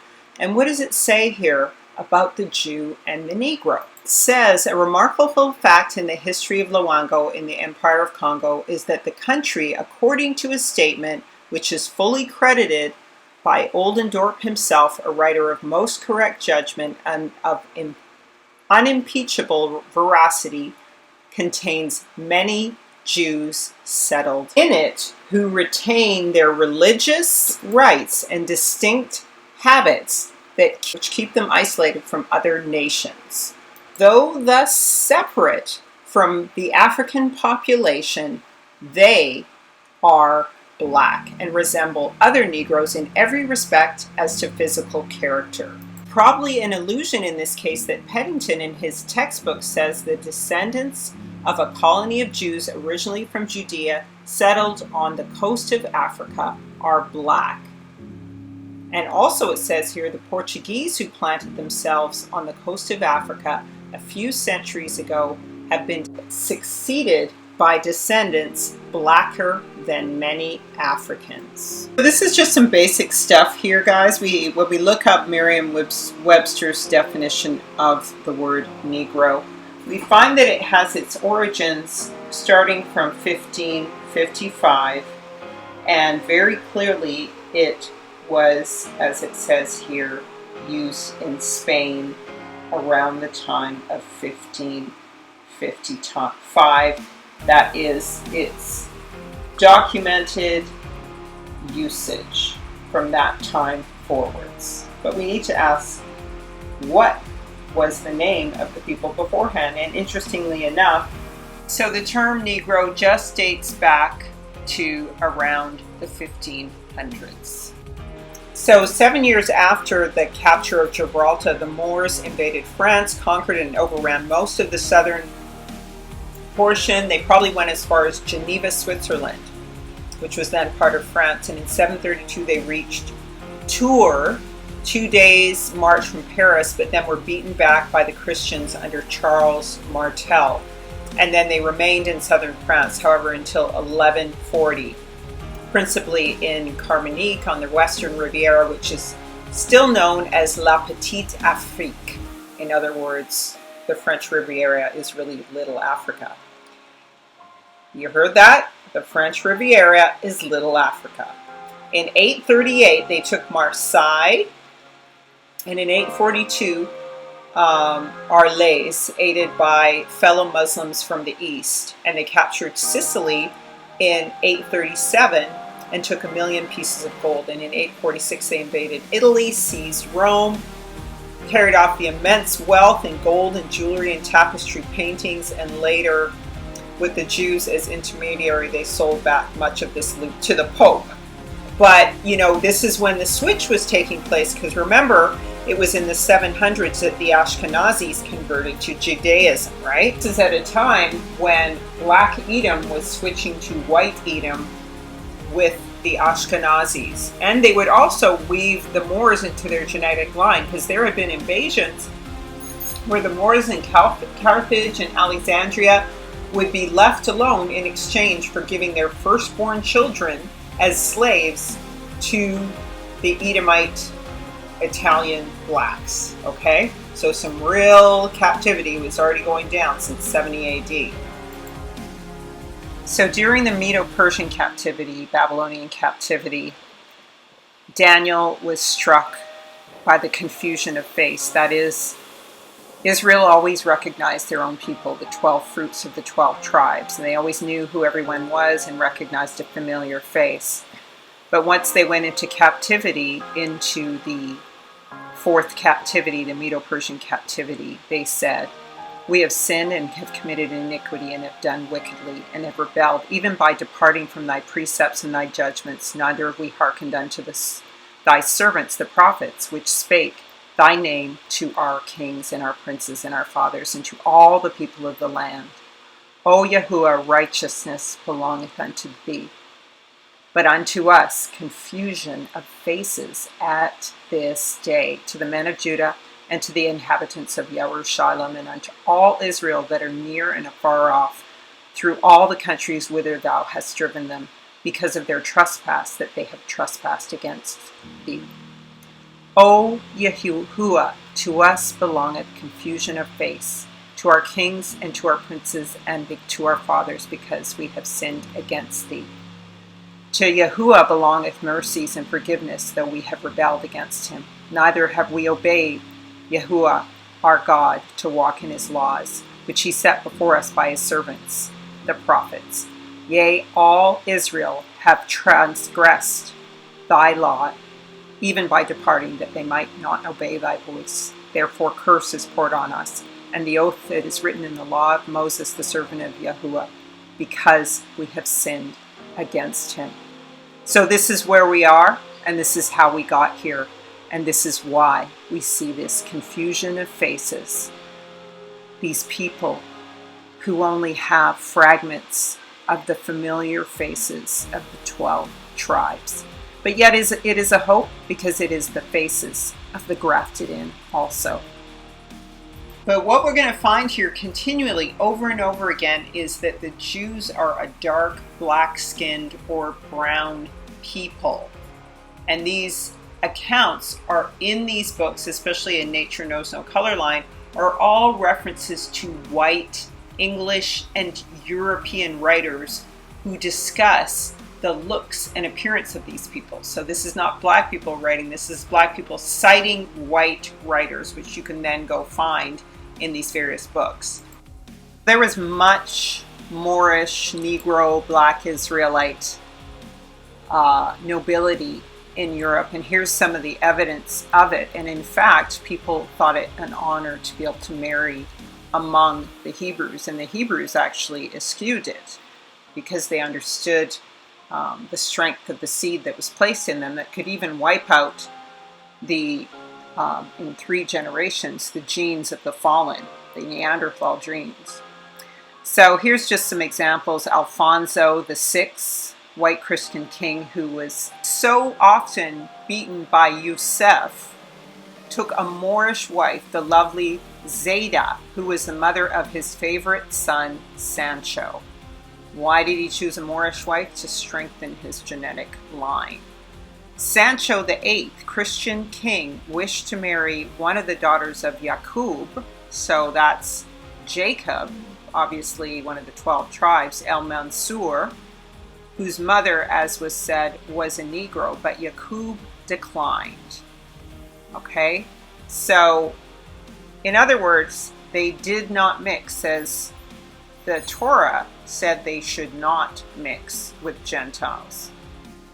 With the dark-skinned race, the Moors in power, skipping down, polygamy sped up the process, basically, of miscegenation. So polygamy sped up the process of miscegenation, so not keeping it in your pants.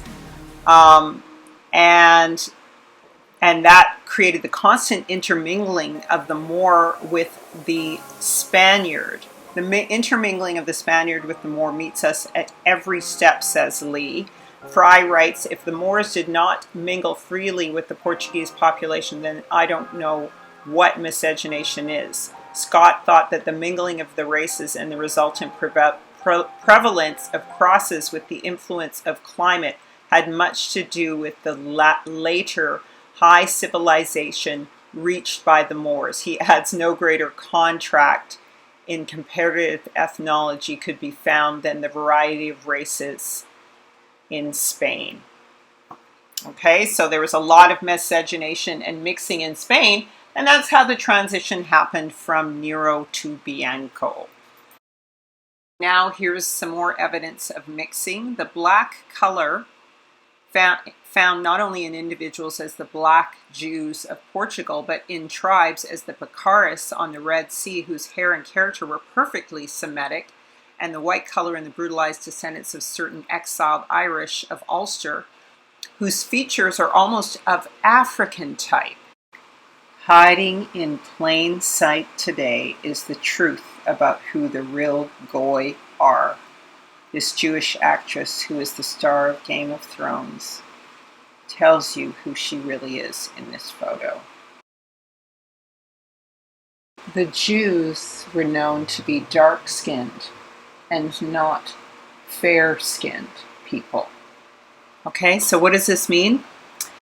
These fair-haired Jews created a problem for anthropologists. It's a question of whence these Indo-Germanic Jews, as Virchow called them, have found their way into the midst of a dark-complexioned race like the Jews, and whether they are signs of a racial intermixture between Jews and the Northern Europeans. So this was strange to anthropologists. And it says, in fact, even the Spanish and Portuguese Jews, the Sephardim, who have been considered to be of a darker complexion than the Eastern European Jews, the Ashkenazim, also have a fair number of blondes among them, as can be seen from the following figures. So this was odd to people at the time at which this was recorded. By some accounts, the Sephardim are actually just newly appearing in just east of Israel, maybe in the last 1,500 years, and so they're often considered to be Edom. So here's the key clue of who the real Jews are, because if you're practicing Judaism, you're not mixing with other racism. If you're Nazarene, that's different. But it says that is a mystery. It's also a vulgar error that the Jews are all black, for this is only true of the Portuguese Jews, who, marrying always among one another, beget children like themselves, and consequently the swarthiness, the blackness of their complexion, is entailed upon their whole race. The blackness of their complexion is entailed upon their whole race, even in the northern regions. But the Jews who are originally of Germany, those, for example, I've seen at Prague, are not blacker than the rest of their countrymen. So what is said by 1776, by the time of the writing of this book, Tribute to the Negroes, there's a note saying that the Jews are of all colors. Jews, however slightly their features may have assimilated to those of other nations amongst whom they are scattered, from the causes already stated, certainly form a very striking example as regards the uncertainty of the perpetuity in color, descended from one stock and prohibited by the most sacred institutions from intermarrying with people of other nations, and yet dispersed according to divine prediction into every country on the globe. This one people is marked with the colors of all, fair in Britain and Germany, brown in France and in Turkey, swarthy in Portugal and in Spain, olive in Syria and in Chaldea, tawny or copper-colored in Arabia and in Egypt, whilst they are black at Congo in Africa. Can you say black makes any race of people look better and stronger? Can you say the lifeblood given to the nations, like how everyone wants the melanin of black people and the organs for transplants? Strength in the seed. And just to clarify the switch, at a certain point in history, and this is history of the Jews from the destruction of Jerusalem to present, Jews could not call themselves Jews, which is one of the reasons why they started calling themselves Moors, because that means hill of the teacher. And so it was illegal at a certain point for people to run around calling themselves what they were, Jews. Here's what it says. In Portugal, the name of a Jew is a term of such high reproach that the government found it necessary to enact a law which forbade any person to call another by that application. If a man who is styled a Jew to his face stabs the offender, the law does not condemn him. And trifling as this regulation may appear, it has produced beneficial effects. So, black people tend to stab with knives when they're fighting. With swords, they deal in swords, not guns. Tubal Cain deals in guns. I'm getting a little ahead of myself here, but I thought I'd just show you the string of French generals under Napoleon, both full black and mulatto, just for FYI.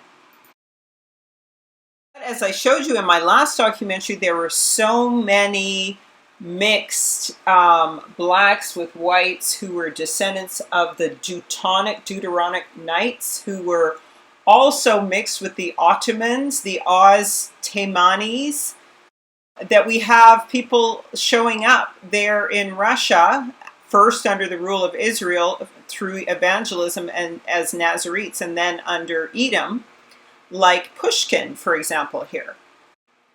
The Eastern Jews who settled in Austria, Poland, and Russia were Negroid too. Count Adam Gorowski of Poland visited the United States in 1857 and said the Jews of his country strongly resembled American mulattoes. Numbers of Jews, he said, have the greatest resemblance to the American mulattoes. Sallow complexion, thick lips, crisped black hair. Of all the Jewish population scattered over the globe, 1/4 dwells in Poland. I am therefore well acquainted with their features. On my arrival in this country, America, I took every light-colored mulatto for a Jew. Considerable Negro strain was found too among the Polish in London. So they were in Poland and Austria, and that's where the Ottoman Empire came out of, and that's also where the Teutonic Knights were, and they were taken over by the Teutonic Knights and Taman and the Ottomans, and that's why you have these black Russian icons everywhere when the Russians sent out the tours of these icons, because there were many dark people there, and that's why the Russians were so ostracized. Further notes on the dark-skinned, woolly-haired Jew often being mistaken for a mulatto. They also explain why many of the Edomite mixed Ashkenazi Jews or Italians were hung by white supremacists. This quote from an N. Fishbird. Of course, Israel will never call themselves a fish because the fish is the Dagon god, but this is Ashkenazi Jew quoting. The Negroid type of Jew is yet to be mentioned. One occasionally meets a Jew whose skin is very dark and the hair black and woolly, the head long with a prominent occiput. The face is prognathous, meaning the two jaws are projecting in the form of a muzzle. The lips are thick and upturned so that the nostrils can be seen in profile. The Negro type can be singled out in any large assembly of Jews. They are often mistaken for mulattoes, and the author knows of one who has considerable difficulty getting along in the southern states of America. He says that certain biblical scholars are inclined to attribute the origin of the Negroid type of Jews to intermarriage with Cushites of biblical times, just like Keturah and Abraham married, and just like Moses and Zipporah married, and just like Joseph and Asenath married, and just like David and Sheba married. Okay, right. So he says, in certain biblical scholars are inclined to attribute the origin of the Negro type of Jews to intermarriage with Cushites of biblical times, and as that type is to be met with among the Jews of Eastern Europe, who have not come into contact with Negroes for centuries. The Negro appearance of many Arabian and African Jews can be readily explained on the mixture with Negroes in those regions, but that of the European type, no such explanation is tenable unless it to be attributed to immigration from Southern Europe and North Africa. Shalom. That's right. Nazarenes. That's right. In Matthew 2:23, Paul is called a Nazarene. And of course, the greatest Nazarene known was the judge Samson, who had only 7 dreadlocks. No white person has 7 dreadlocks because the Nazarene is a sign of the covenant. And of course, many of the Ethiopians were Nazarenes. At a time when prowess in battle ranked first, the Moors had a reputation second to none in England, says McRitchie. The blacks were not always a servile race, and the Oxford Dictionary says the blackamoor, now a nickname, was formerly without deprecatory force. In other words, they were not considered deprecatory, to be degraded. As was said, Negroes, men and women wearing crowns and coronets appear in British heraldry. We've already gone over that in the last video. Check it out. There were many Moors brought into Christendom in great cities and towns to be sold. They have great lips, knotty hair, black and curled, their skin soft, and there's nothing white but their teeth and that of their eye. That is naughty for the Negro hair. Preceded the use of the Danish kink or kinky. And of course that kink key is not kink key, it implies king key, the spiral. Monty still survives in the West Indies to describe the hair of Negroes, and that is again connected to the Natsar, the Nazarenes, and Samson. But back to the Moorish conquests, and now of course quoting multiple European and white authors that you can look up for yourself. Nature Knows No Color Line, referring to other books, it says that Saracen, another term for Negro, have families such as Saraceni, Saraceno with Negroes. In the story of the three citrons in the Pentamerone by Basile, the black slave wife of Prince Taddeo is called a Saracena. Wade says also Moors are Moors and are supposed generally to refer to Saracens. In continental heraldry, such as in the British one, which I went into detail in the last video, check it out. Now, having heard this Saracen or Sarcian or sorcerer term, it now sounds like the spiritual practices and powers of the Hebrews were considered sorcery because they were Saracens, another name for them, and of course they were mixed in with the Arabs as well, but this is where the term, I believe, sorcery is coming from. Just like the term Obiya really means obey Yah, it was considered witchcraft by the Europeans because these Hebrews had so much spiritual, intellectual, and physical power and connection to the Creator. It was terribly frightening to the Europeans.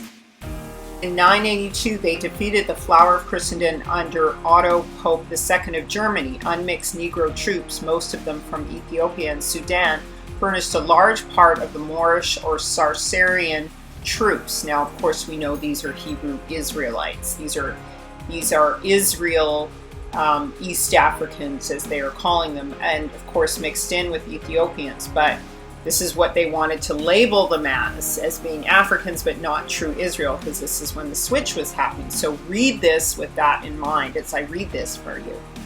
Thereafter, they dominated most of Italy for years and parts of it until the 13th century, when they were swamped by further white invasions from the north. Gradually, they were absorbed into the Italian population, even as the Africans brought in by ancient Rome had been. So you're talking about the Christendom, again, that existed in Europe. You're talking about the evangelism that happened at the hand of the Nazarenes, the Nazarites, who were the Hebrew Israelites. And I say both Hebrew and Israelites because Hebrew is the language of creation. It's the original whole and complete language. And Israelites, of course, because they are Israel. This again is the time when the switch in identity begins to take place. When the Ottoman Empire, the German Empire, when the Arabian identity gets taken over by the Turkish, by the Ashkenazis, by the Europeans, okay? So this is when the Moorish, the Israelite identity is co-opted and stolen, and this is how it works continually throughout history. In Africa, the Moors continue to be a leading power, and to no little extent in India also. They dominated the Mediterranean, the North Atlantic, and plundered the coast of Western Europe and the British Isles. They even conquered and ruled parts of Scotland. David Ritchie, eminent British archaeologist, says so late as the 10th century, 3 of these provinces were wholly black, and the supreme ruler of them became, for a time, the paramount king of transmarine Scotland. So you see how pervasive the blacks were throughout Europe. And that's how they received Christianity. Why? Because the scripture says that we would be scattered. And it says, when they persecute you in one city, flee to another. And that's how all the gifts, talents, and wealth, and slaves, people, blood, bones, everything was distributed and used. Okay? According to this book here, it says, and this is again quoting from Nature Knows No Color Line, in the wide shot you will see the references to the left. But it says, we see one of the black people, the Moors of the Romans. Okay? So there were blacks among the Moors of the Romans. Take a break to like, subscribe, and share. Shalom. Now, I've already gone into some of the history of the Hebrew Israelites or Moors in Germany, and I'm going to move over now to France and Spain and England. And I'm basically going to do a survey of photos and a general survey of their history, because it's very complicated. If you try to research this and look at genealogies, it's extremely difficult to establish true genealogies because so many of the names are the same. So I'm just going to give you a brief rundown, show you some of these faces. But one of the things that I want to start with is to talk about Cromwell and how he destroyed over 97% of the British artifacts, paintings, sculptures, etc. Now, no one can be sure of the exact figure, but it's estimated that destruction started and was legalized by Cromwell, and it amounted to 90% of English art then in existence. Statues were hacked down, frescoes were smashed to bits, mosaics were pulverized, illuminated manuscripts were shredded, and wooden carvings were burned, and precious metalwork was melted down. Shrines were reduced to rubble. This vandalism went way beyond a religious reform. It was fiery, obliterating, you could say, an artistic patrimony and craftsmanship, but it's actually the history and the identity of the true Tudors and House of Stuart. Okay, so these are the true Israelites. And so a lot of times we have to go and look at some of the photos from France and Spain to get an idea of what these people actually look like, because when we're starting to talk about, when we get to King James the First, we discover that he unified France. He unified actually the UK under Jacob, under the Jacobean flag, the Union Jack, and in doing that, he was trying to reunify Israel.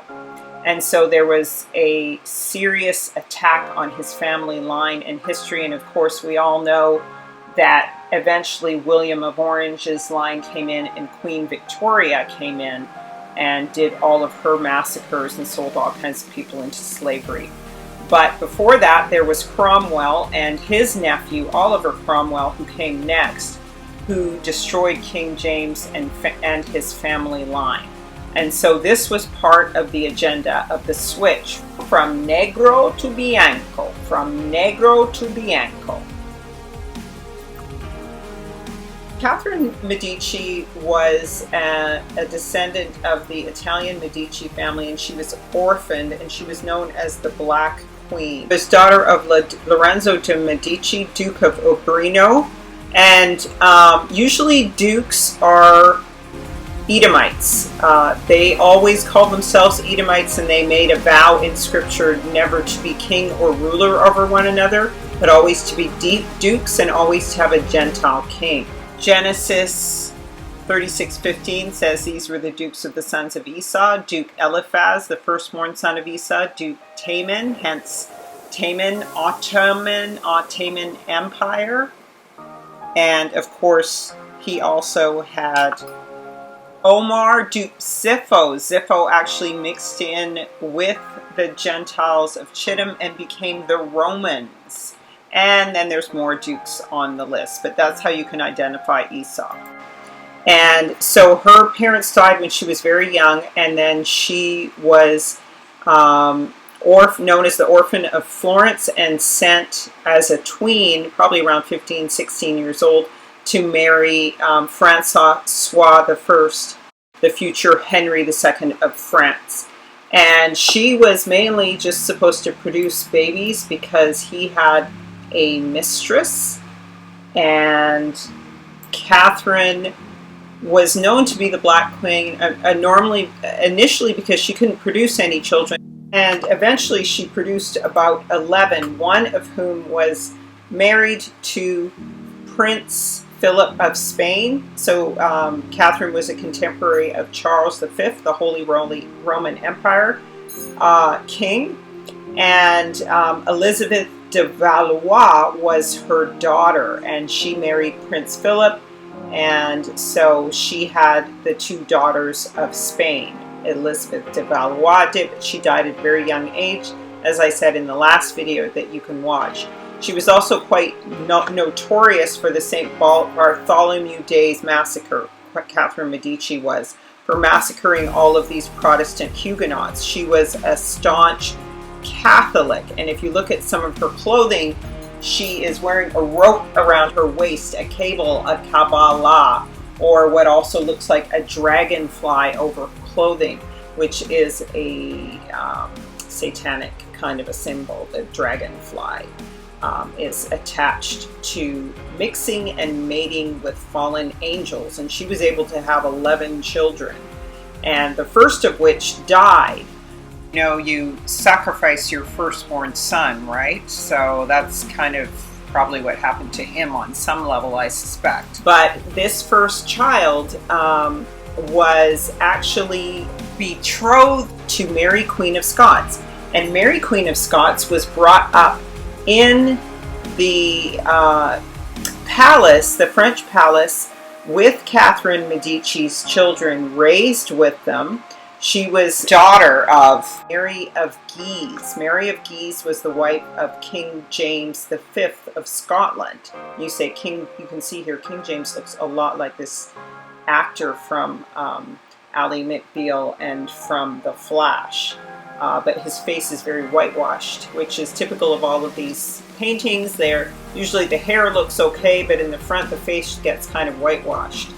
But regardless, she raised Mary, Queen of Scots in this staunch Catholic belief, and Mary was to marry her son, Francois, but unfortunately her son died, and this is one of the mysterious things. She named another son Francis as well. So it's just kind of odd that one son would die and she would name this next son the same name. Her husband as well, King Henry, the King of France, also died during jousting under very mysterious circumstances. And so Catherine Medici became the regent of France. She basically had a ton of sons. There was Henry III, there was a Charles, but a lot of them died. And her daughter Elizabeth de Valois as well. Here she is painted by Sofonista in this sliced up dragon gown. You know, it looks like Satan's dragon gown, or somebody who's going to get slaughtered.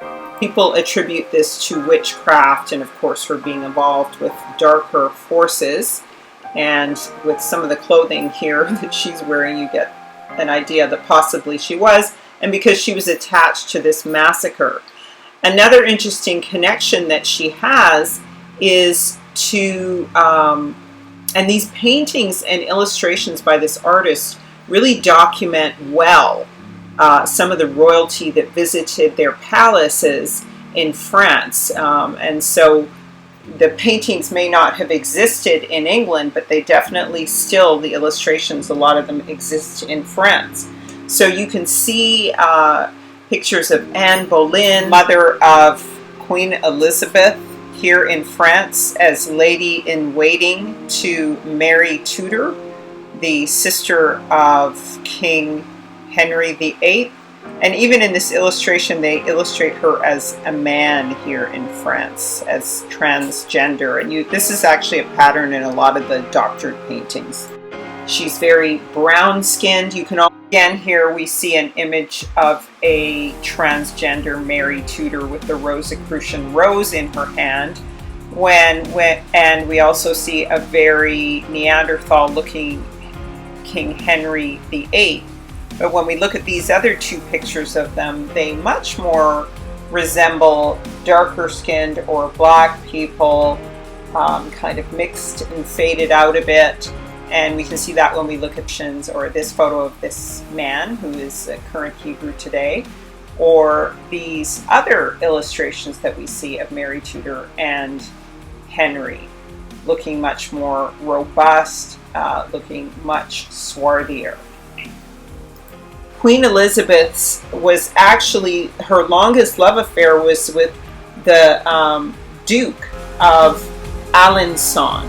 He was actually one of Catherine Medici's sons.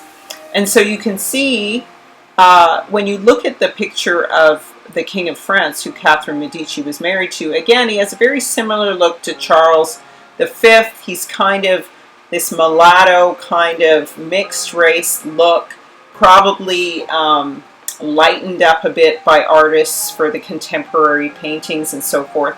But when you look at her sons and daughters, especially in these very detailed illustrations, just like with Mary, Queen of Scots, they all look mixed race.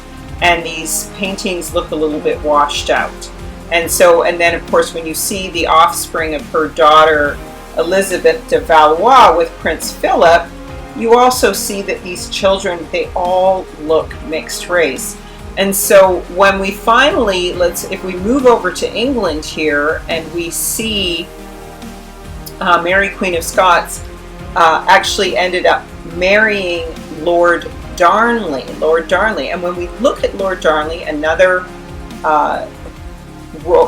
member of royalty, or at least an elite person in England, we find that he was also lighter skinned and mixed race with kinky hair. And this was the father of King James. And of course, King James was really raised by Queen Elizabeth, who was a Protestant, unlike his own mother, Mary, Queen of Scots. And I'm going to guess that he knew and was very much aware of the fact, which I'm about to tell you right now, that Mary, Queen of Scots had something to do with the death of Lord Darnley. So he must have known his own father was killed by his own mother, which might make him side a little bit more with Queen Elizabeth, who was his guardian after Mary, Queen of Scots passed away. It is said that there were Moors among Elizabeth, daughter of Edward IV. And of course, they had Moorish, what they would call menstruals, like minister to Allah, or the Aleph, amongst the British. And it says that white people blacken their faces not only for the Moorish dance, but because of an attraction for dark skin. Many British people of fair complexion were accustomed to blackening their faces artificially that they might better pass for Moors. So it was a reverse. And it's just like heavy suntans, and just like how the women are doing the blackfishing now. The Moorish blood came into the English royal family also. Elizabeth, daughter of Edward IV, mother of Henry III, had several Moors in her family, among these Count More and Count Maureen. There is also an Almoravid, which says Teuton is distinctly Moorish. The Almoravids were conquerors of Spain in 1086 and were largely Negroes. And of course, there were Moors in the Dutch and French and other European families, as mentioned. And apparently among King Arthur's knights, of course, there were black Moors, because there were black boys in, and because there were black kings and queens. And so he is described as all black. His head and his body and hands were black, saving only his teeth. Okay? His teeth were white as chalk. And then, of course, this racist comment, Maureen, blacker than any son of man whom Christendom had ever beheld.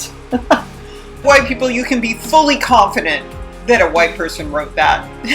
Be encouraged. One of the knights of King Arthur, who also was mentioned as black, was Sir Palmades, who was Moorish or Saracen. Warren and Palmades represent Moors who are converted to Christianity and joined the fight against Islam. In Parsifal, the Moorish queen Bel Lacasse is beloved by the Scottish king and is wedded by Gamoret, a white knight. So there we have it. When we look at King James, he is the one who commissioned the writing of the Bible. He's also often said to have been a homosexual, even though he had 15 children. And when we look at all of these, what I said before, the only paintings that seem to survive of him and his family members are these ancient English family dining photos. And when we look at these photos, a lot of them look like the sons end up looking very similar to the sons of Catherine Medici. So they have this very similar kind of mixed race look. But both families were known to do these black Mooresque dances that would celebrate African blackness. So they seem to, as Jacobians, be doing a lot of visiting, doing paintings together and so on. So it's hard to tell.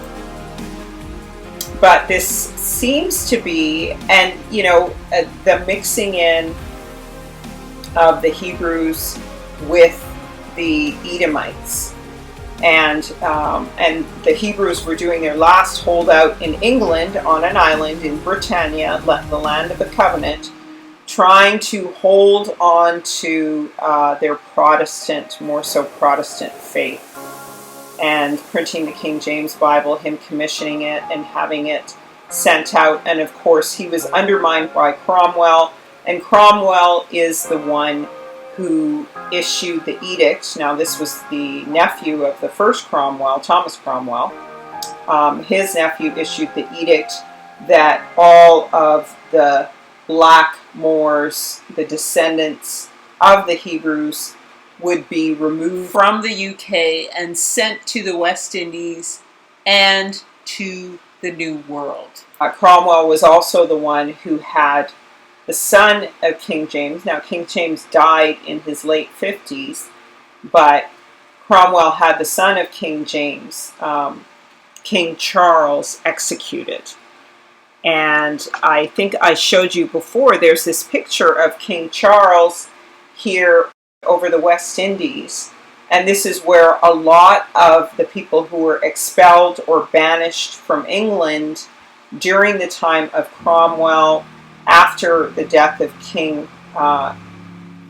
James I of England and Scotland and Ireland, after his death, all of these Scottish Moors and Israelites and British and Welsh and Irish Moors were all expelled, and many of them took their money and they went to the West Indies. And so we have this picture of King Charles the son, and these names are always, they're always Charles or Mary or whatever, and they've done this to confuse us, I'm sure.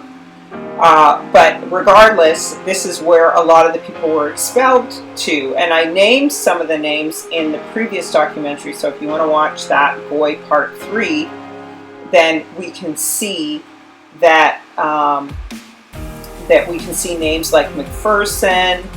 A lot of these names were given from this UK heritage. Of course, you look at their occupations. They were gardeners, bookbinders, tailors, flax dressers, maltsters, watchmakers, nail makers, very few laborers, gentlemen, glover, tailor, fiddler, weaver, cook, husbandman, so animal husbandry, barber, writer. And so these were skilled people. Whenever white people are imagining that they were the ones who were enslaved and sent off to these other lands, that in fact is not true. So it was actually these Hebrew Israelites, and as we've just gone over the names of the descendants of Dawid and the skin shades we now know who these people are. This is said to be a famous woodcut of Charles praying for his life before Cromwell was having him put to death, and still holding on to his faith and the Calico kingdom, which is supposed to be associated with Joseph, some suspect. But so this was his faith, to hold on to the faith of his father of the King James scripture rather than the Catholic faith. King Charles II, 1630 to 1685, was monarch of the three kingdoms of England, Scotland, and Ireland. His father, King Charles I, as I said, was executed at Whitehall on January 1649. At the climax of the English Civil War, although Parliament of Scotland proclaimed King Charles II King of Great Britain and Ireland in Edinburgh on the 6th of February 1649, the English Parliament instead passed a statute that made any such proclamation unlawful. England then entered into a period known as the English Interregnum, or the English Commonwealth, and the country was a de facto republic led by Oliver Cromwell. Again, Cromwell defeated Charles at the Battle of Warchester, 3rd of September 1651. Charles fled to mainland Europe. Cromwell became the virtual dictator of England and Scotland and Ireland, and Charles spent the next years in exile in France, United Province, and the Spanish Netherlands. A political crisis followed the death of Cromwell in 1658 and resulted in the restoration of the monarchy, and Charles was invited to return to Britain May 1660 on the 29th, his 30th birthday, and he was received in London to public acclaim. After 1660, all legal documents were dated as if Charles had succeeded his father as king in 1649. A tall man, above 2 yards high, his hair was indescribably coarse, struck the critical as deep brown, near to black. Evelyn speaks of swarthy or black complexion. So even all these other images are whitewashed of the family dining, and they all look like they have masks stuck on the faces. Like the faces are different from the backs of the heads. Here we see James Edward Francis Stuart. It's James III of England because of similarities of armor and hairstyle. A leopard skin cloak found at fake White Nye's portrait of Prince James III of England, who was son of deposed King James II of England. Okay, on the death of his father in 1701, he was recognized as King of England in Scotland and Ireland by his cousin Louis XIV of France. Following his death in 1776, he was succeeded by his son Charles Edward Stuart in the Jacobite succession. 2 wars occurred to restore them, who you can see is much darker in these images. One of the clues to the authenticity of a lot of these images is the detail in armor, in clothing, the quality of the art form. A lot of the sculptures I've already shown you are so high quality and so unimaginable for us to be able to produce even today, inconceivable for us to be able to reproduce. It really demonstrates the level of skill of those people and their empires past, and even the empires they built under poor instruction. So that's another clue as to the authenticity of a lot of these images.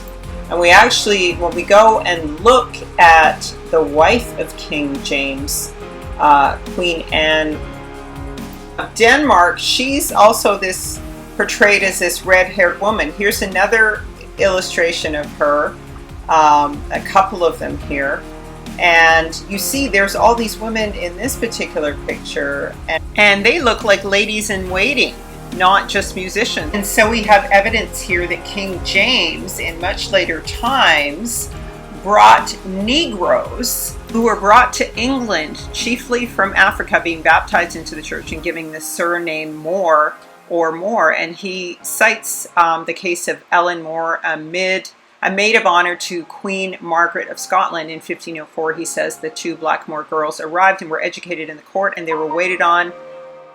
They waited on the Queen. They were baptized Ellen and Margaret. In June 1507, a tournament was held in honor of the Queen's Black Lady Ellen More, which was conducted with great splendor.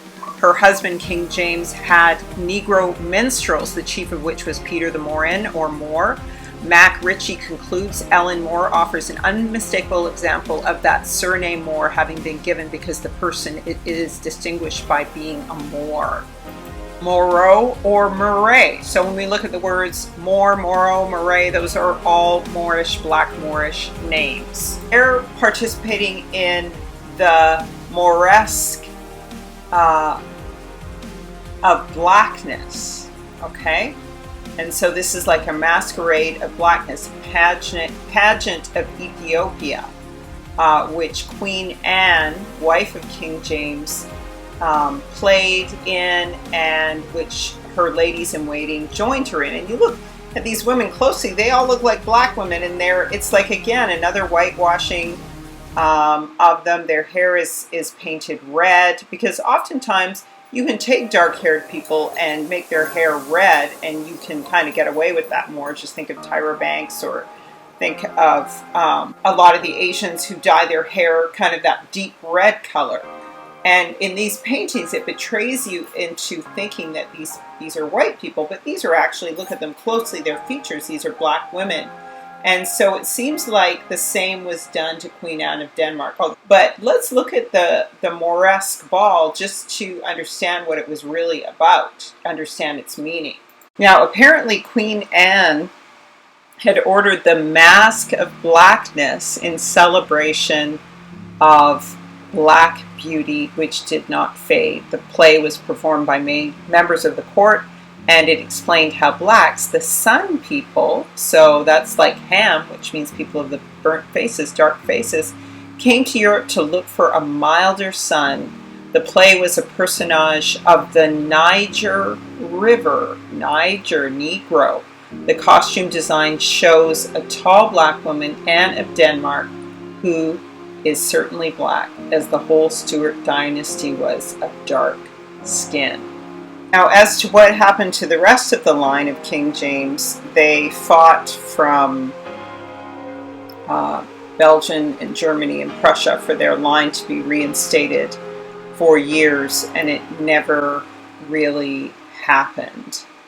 And it was through one of the female lines. I'm going to have to locate the genealogy again for the next video, but it was through one of the daughters of King James, that William of Orange was able to encroach, and then Queen Victoria's line came in, which was not the true line of the royals, which was actually the Edomite and the really probably more likely pure fallen line, the real Amorite line.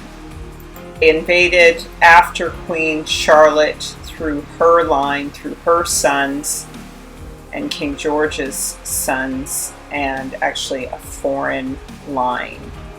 A foreign woman is who Victoria came through.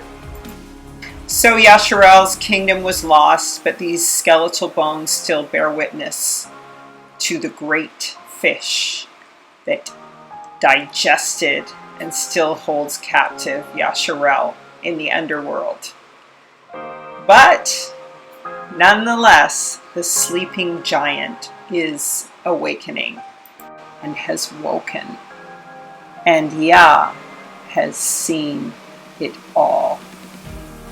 And what he says is that when the final book is written of what has been done to the Hebrews in Babylon, he will put the book aside and stand up and tear the earth for what they've done to his children.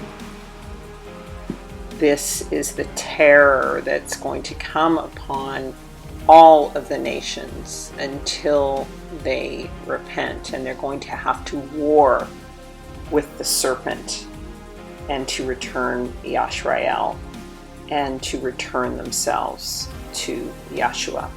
So family, thank you so much for watching. May Yah bless you and keep you and cause his face to shine upon you. May he be gracious, lift the light of his countenance, and give you peace in Yeshua HaMashiach. And again, my calendar and my book are available through livelightwell.com as well as on amazon.com.